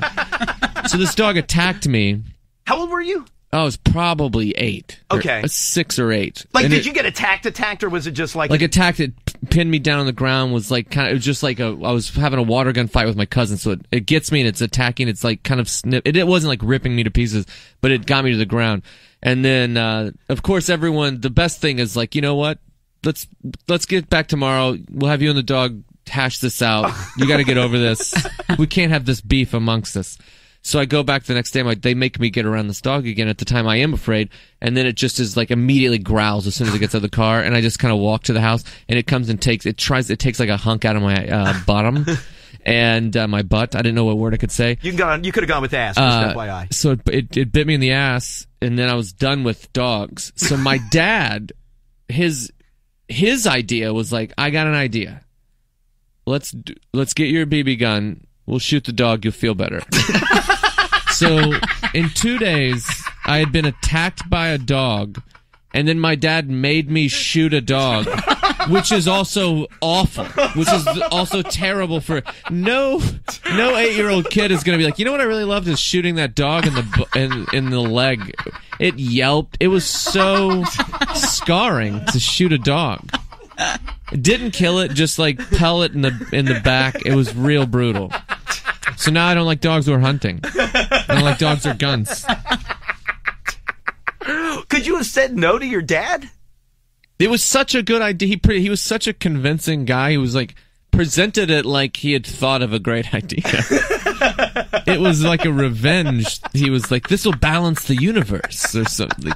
It wasn't like it was a drive-by also. We were just in his car, and he just had me go out the window because the dog would chase the car. He knew it. So we baited the dog in with the car. You bring him in with the car, and then you put a pellet in their butt. And then sure enough, he was like, now, and I just pull out this BB, like pellet rifle, the pump, and just popped it right there. So I was like,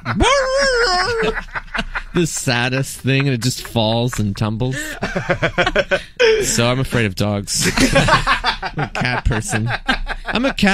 And I don't like guns because of that one story. So I hope Obama takes your guns and your dogs.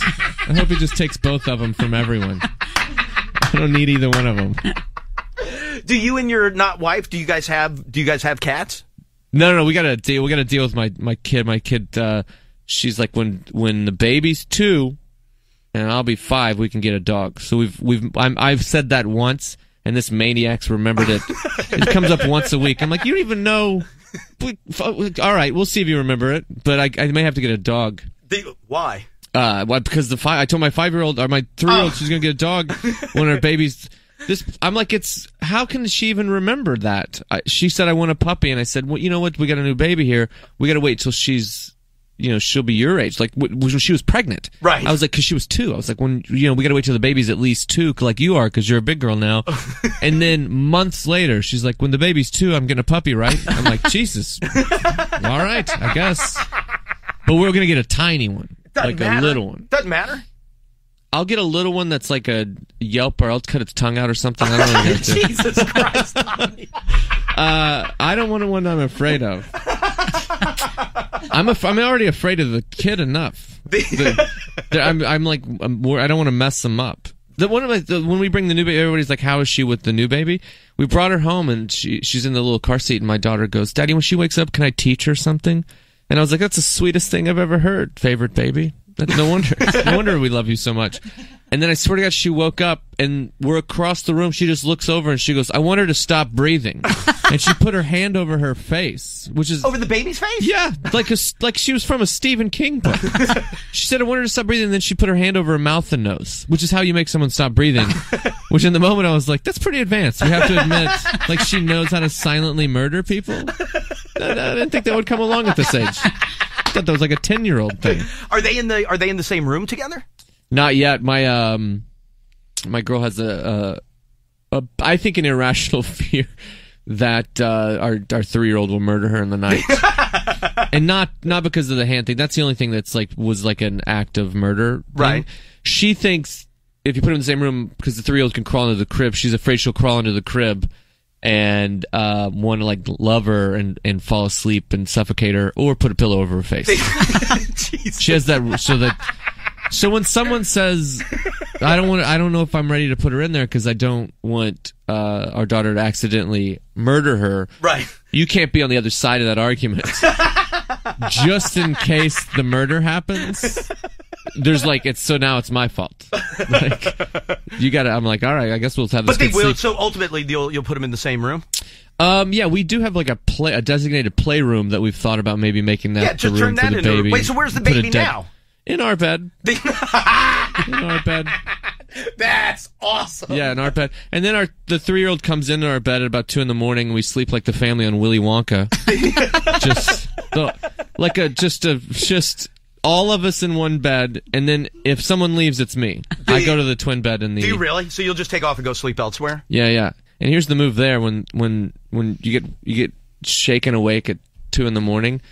and you're like, you need to go to her room and sleep. It's too crowded in here. You got to be like, what? And then you go in there, and it's so quiet, and it's so dark, and you're alone, and the bed's... We bought, a really nice mattress, and I'm like, they don't even know how much I'm beating them at this right now. It's my favorite thing to get kicked out of that bed. Oh, all right, I'll go. All right, a couple of other things. You are currently working on a new TV show. Well... I did one last year, and then it didn't get picked up, and we shot it. We made the pilot. Right, and that was the thing with the Neil and stuff like and then that. The but new I thought you one, were working on a new one. A new one, and then that just got passed on last week. Oh, I'm glad I brought that up. That's awesome. It's That's dead good. in the water. Which is it's fine. It was it was fun, and it was all good except for the end. The money would have been nice. That's the only it's the only time with 2 kids. It's the only time I've been like, I should think more about money. You know what I mean? Right. I just can't afford these 2, and I mean these. I don't know how you. I think you can always just not afford your kids. You know what I mean? I'm not worried about anybody else's kids. No, I mean I could afford to have 2 kids. Just not my 2 kids. I could afford 2 poor kids. You ever seen a poor kid that just walking around Walmart with dried mud on them? I'm like, I could have that. I would be fine with that. My 3-year-old orders off the adult menu. Oh. We're at the restaurant the other day, and she's like, Daddy, I want salmon. I'm like, I didn't have salmon until I was 29 years old. Who do you think you are? You want salmon? How do you even know that that's a thing? Do you panic, though? Do you panic, thinking about, college and crap like that? I didn't do it until the second baby, because the second baby came along right when our 3-year-old started going to preschool, and she's in a private preschool, which is I went to a community college, and I graduated in the middle of my class. And my chick went to an Ivy League school and graduated with a 4.1. Did she really? She makes all the education decisions. I feel like it's her fault. I'm like, how do they not in an Ivy League college tell you not to get pregnant by a guy who went to community college? Like, I feel like this is all your fault. But I let her make all the education decisions. And she thinks private preschool is the way to go. Oh, so we're paying for preschool. Jesus Christ! And the nanny because you still have the little one. I feel like, can we just put this little one in the backpack? Take her to preschool. So that's what made me. I like the second kid and then private school. I was like, all right, there's a money thing happening here. And also my chick, she's an executive. She's 9 years older than me, so she's got a head start. She makes a great living. Right. So it's not like I'm going to ask them to be like, hey, let's pare this down a little. Daddy's show didn't get picked up. How's the public school sound, huh? Public schools are good. But is writing, is it not harder? I would assume it's just different. Like, if you write stand-up, like, you've got, like, a crazy, like, stand-up writing routine. Like, you're an animal when it comes to writing. Yeah, the writing and stand-up I've got, it's an inefficient system, but it works for me. Right. Time-wise inefficient. But then writing on a show I like, and that's, I'm like half joking. It literally is just the, writing a show is different, and I like doing it, and I've thought about maybe just taking a little bit off the road and writing for a show. Oh, really? Just to get a little better at it, with the goal of selling my own again. Right. And I've sold, it's like my fourth network show, so one of them will go eventually. You think, right? I was thinking about this with money, and I think you exaggerate a little with the things. I feel like I was like, there would be some comedians that would be real mad at me, because I think I'm doing well, and I would feel like a dick to complain about money. So I'm having a good time, but sorry guys. There's a guy that's like, I made $60 last night. But I was thinking, I was like, you know what? You get the kid, and you're like, what would happen if I died? That happened to me.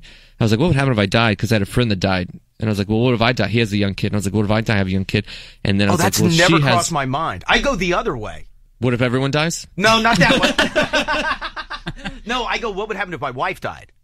Well, we talked about that. I would just move to Arizona near her family because I would need all the help I could get. Anyway, I cut you off. So, like, I was like, what if I died? Because it's a real thought. And then I was like, she has a great job, and we have a nanny. And I was like, well, nothing. That's a bummer. It's the saddest thought I've ever had in my whole life, was if I died, they would be unaffected by it. Changes. Like, they would be sad. Like if your family dog died. It would be like, that would be if I died. It would be like a family dog dying. No one's really going to miss a lot of work. There's just 2 years later, you forget where you buried it. But they wouldn't miss a beat. It would be just like, it would be like, oh my God, he died, what do we do? And then my chick would be like, we're going to have the nanny come earlier. Oh, that's it. We're done. We've figured the problem out. I feel like the money they would save on groceries would like balance everything out. Like, my kid would get a new iPad, and she was like, this was a good fiscal decision. This works out for us. All right, go see Tommy John again, Arlington Draft House tonight and tomorrow night. Go to Arlington Draft House arlingtondrafthouse.com to get your tickets. Dude, thank you so much. Thanks for so coming much for having me. I appreciate it, always. I do so many of these shows, so it's like the only thing I remember is I love it, and every time I come here, I love it. And thank you so much for having me. Oh, cool. Thank you, man. All right, let me take a quick break. It's Elliot in the morning. Elliot in the morning. Hey, it's Roach, and one of there we go. When we get back in here, a brand new Elliot in the Morning promotional announcement for you. Real quickly, before we get into dirt, thank you very much to our friends over at First Watch, the Daytime Cafe. They're open every day from 7 in the morning until 2:30 in the afternoon, serving fresh, made-to-order breakfast, brunch, and lunch. Locations all over the place, including Rockville Town Square, Fairfax, Chantilly, Pikesville, Timonium, Gaithersburg, Laurel, Bowie Town Center. Also, make sure you sign up for their Sun E-Club. Receive a complimentary buy one entree, get one free just for signing up. Get a free entree on your birthday and special discounts throughout the year. So again, thank you very much to First Watch, the Daytime Cafe. right, Diane. A little loud. Let's get into some dirt, please. Among your TV viewing that you're going to be doing this weekend, obviously you've got the Caps on TV, you've got NBA All-Star Weekend, all the things that are going on there. Tonight, though, it's the sit-down with Diane Sawyer and the mother of Dylan Klebold. Right. Yeah. So Susan, I believe is her name. So she's got her new book that is coming out next week. Also, sidebar, I know that VH1 is going to be doing a little bit of special programming as we get into Valentine's Day weekend. I think you get season 1 of Rock of Love with Bret Michaels. Oh, no fooling. In a marathon on Sunday that starts at noon. Little sports-related news. The Nats did the Jason Worth Chia Pet giveaway last season. This time they're going to do Bryce Harper. They announced that his Chia Pet will be given out on July the 5th. He probably also won't be nearly as pissy as Jason was about his. By the way, and I know that no one will care, Ian Desmond is now talking to the White Sox, unless that got done today and I didn't see it. But when you look back, he walked away. He doesn't have a job. Pitchers and catchers report next week. Right. He walked away from a $15.8 million qualifying offer. He could have signed a long-term deal. He's out of work. He doesn't have a job. Yeah. Also, coming up on the weekend, you get the Sports Illustrated swimsuit special. That's going to be, I guess it's the first time they're unveiling it on television. I believe that's right. It's after the Saturday night slam dunk contest. Yeah. Your Republican debates on CBS. Melissa McCarthy does SNL this weekend with Kanye West. More on him in a moment. Also, you get the Walking Dead coming back for its mid-season premiere on AMC. That is Sunday evening at 9 o'clock. Peekaboo Street saying that she was defending herself during the fight with her dad a couple of months ago. She threw her old man down the stairs and locked him in the basement. She would like a jury trial to fight the domestic violence and assault charges against her. You know, I was just reading something, because remember, she said like he started it and she was defending herself, like you said, and then she threw him down a flight and a half of stairs, and then locked him in the basement. When she called 911 and was telling the police what happened, her mom, the dad's wife, was screaming in the background, "She's lying," in the middle of the phone call. Wow. I'd like to hear that on And she said, her lawyer said there's no way in hell they would even think about accepting a plea deal. Not a chance. They're still doing a bunch of press for Deadpool with Ryan Reynolds and TJ Miller. That's new out today. He was actually on with Andy Cohen last night with Bravo's Watch What Happens Live, and he went through and he did one of his quick fire round questions, and I guess his most hideous body part, according to Ryan Reynolds, he was like, I screwed up my finger. Like, oh, okay. Oh, yeah. That's your most hideous body part. I have a mallet finger. You'll also see How to Be Single with Rebel Wilson, Dakota Johnson, Allison Brie, Leslie Mann this weekend. Michael Moore's new documentary, Where to Invade Next, is out, and Zoolander 2, if you'd like to see that, with Ben Stiller and Owen Wilson. Apparently there's some new, I believe it's 8 minutes worth of some new footage of Mrs. Doubtfire that goes back to when that movie came out. I guess it ended up on the cutting room floor, but they said it's not more the comedic stuff, but it's actually the more dramatic stuff, kind of showing like the ugly side of divorce. Right. When Robin Williams and Sally Field are breaking up in the movie, that kind of, because everybody used to talk about how, like, when he did Dead Poets Society, that was such a big departure for him, and what a great dramatic actor he was respected for being. People cried during Mrs. Doubtfire. But they were saying, like, this new footage really shows his chops in that way. Barry Manilow had to be rushed to the hospital due to complications from an oral surgery that he had earlier in the week, so he had to cancel some dates last night in Kentucky, tonight in Nashville, but they're promising those will be rescheduled. I guess Kanye went on a big Twitter rant within the last hour or so, talking about the lyrics that he unveiled yesterday that said some not so nice things about Taylor Swift, where he said in the lyric, "I feel like me and Taylor might still have sex. I made that bitch famous." He goes on to explain... Wait, now hold on. You explained that to me earlier, that he ran it by Taylor Swift, the first part about having sex. She told him it was misogynistic. Well, when this was all reports that came out last night, he has now at least... his side, he's clarifying what happened on Twitter this morning. Oh, okay. Yeah, so he said, "I did not diss Taylor Swift. I've never dissed her. First thing is, I'm an artist. I will express how I feel with no censorship. Second thing, I asked my wife for her blessings, and she was cool with it. Oh, okay. Third thing, I called Taylor, had an hour-long convo with her about the line. She thought it was funny and gave her blessings. Fourth, bitch is an endearing term in hip-hop like the N-word, I won't say. Right. Fifth thing, I'm not even going to take credit for the idea. It's actually something Taylor came up with. She was having dinner with one of our friends, whose name I will keep out of this, and she told him, I can't be mad at Kanye because he made me famous. #facts. Then it's stop trying to demonize real artists, stop trying to compromise art. That's why music is so watered down right now. I miss that DMX feeling. Right. I miss that feeling, so that's what I want to help restore. They want to control us with money and perception and mute the culture. So he went on and on and on, and then I don't know, it's a lot of tweets. All right. But so I guess that's his part for the lyric against Taylor. Idris Elba has split from his love of the past couple of years, but he has been spotted with phone thrower Naomi Campbell in recent days. Has he really? Yeah. Go Idris. I don't know if they're friends or if they're actually starting to hook up. Either way, Donald Trump, we know, does not think Heidi Klum is a 10 anymore, but apparently the pictures that just came out of her in her new lingerie line will I have a speak picture differently. of Donald Trump from this morning where you can barely see his penis. You should probably be quiet.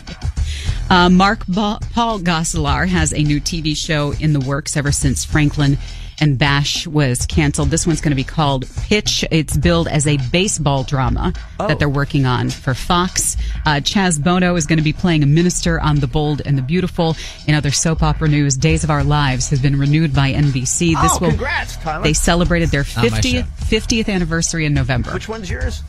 GH. Oh, that's right, General Hospital. Tori Spelling telling Khloe Kardashian on her show that she has an alter ego that she calls Terry that likes to pee everywhere when she's drunk. Oh, it's like Kelly. There is going to be a Roots miniseries, and we will be getting it on Memorial Day weekend of this year. It'll air over 4 consecutive nights. A lot of big names are attached to the project. I was just going to say, I just read an article about this, about the miniseries, I don't know, a couple of days ago.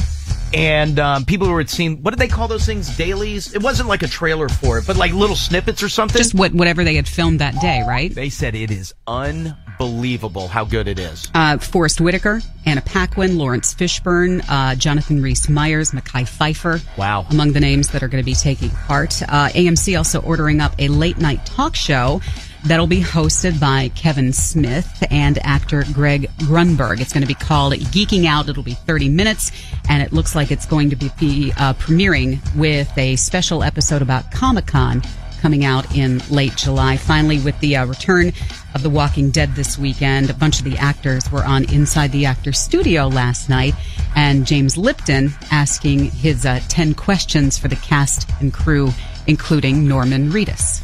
Finally, if heaven exists, what would you like to hear God say when you arrive at the pearly gates? Wow, I wasn't expecting you.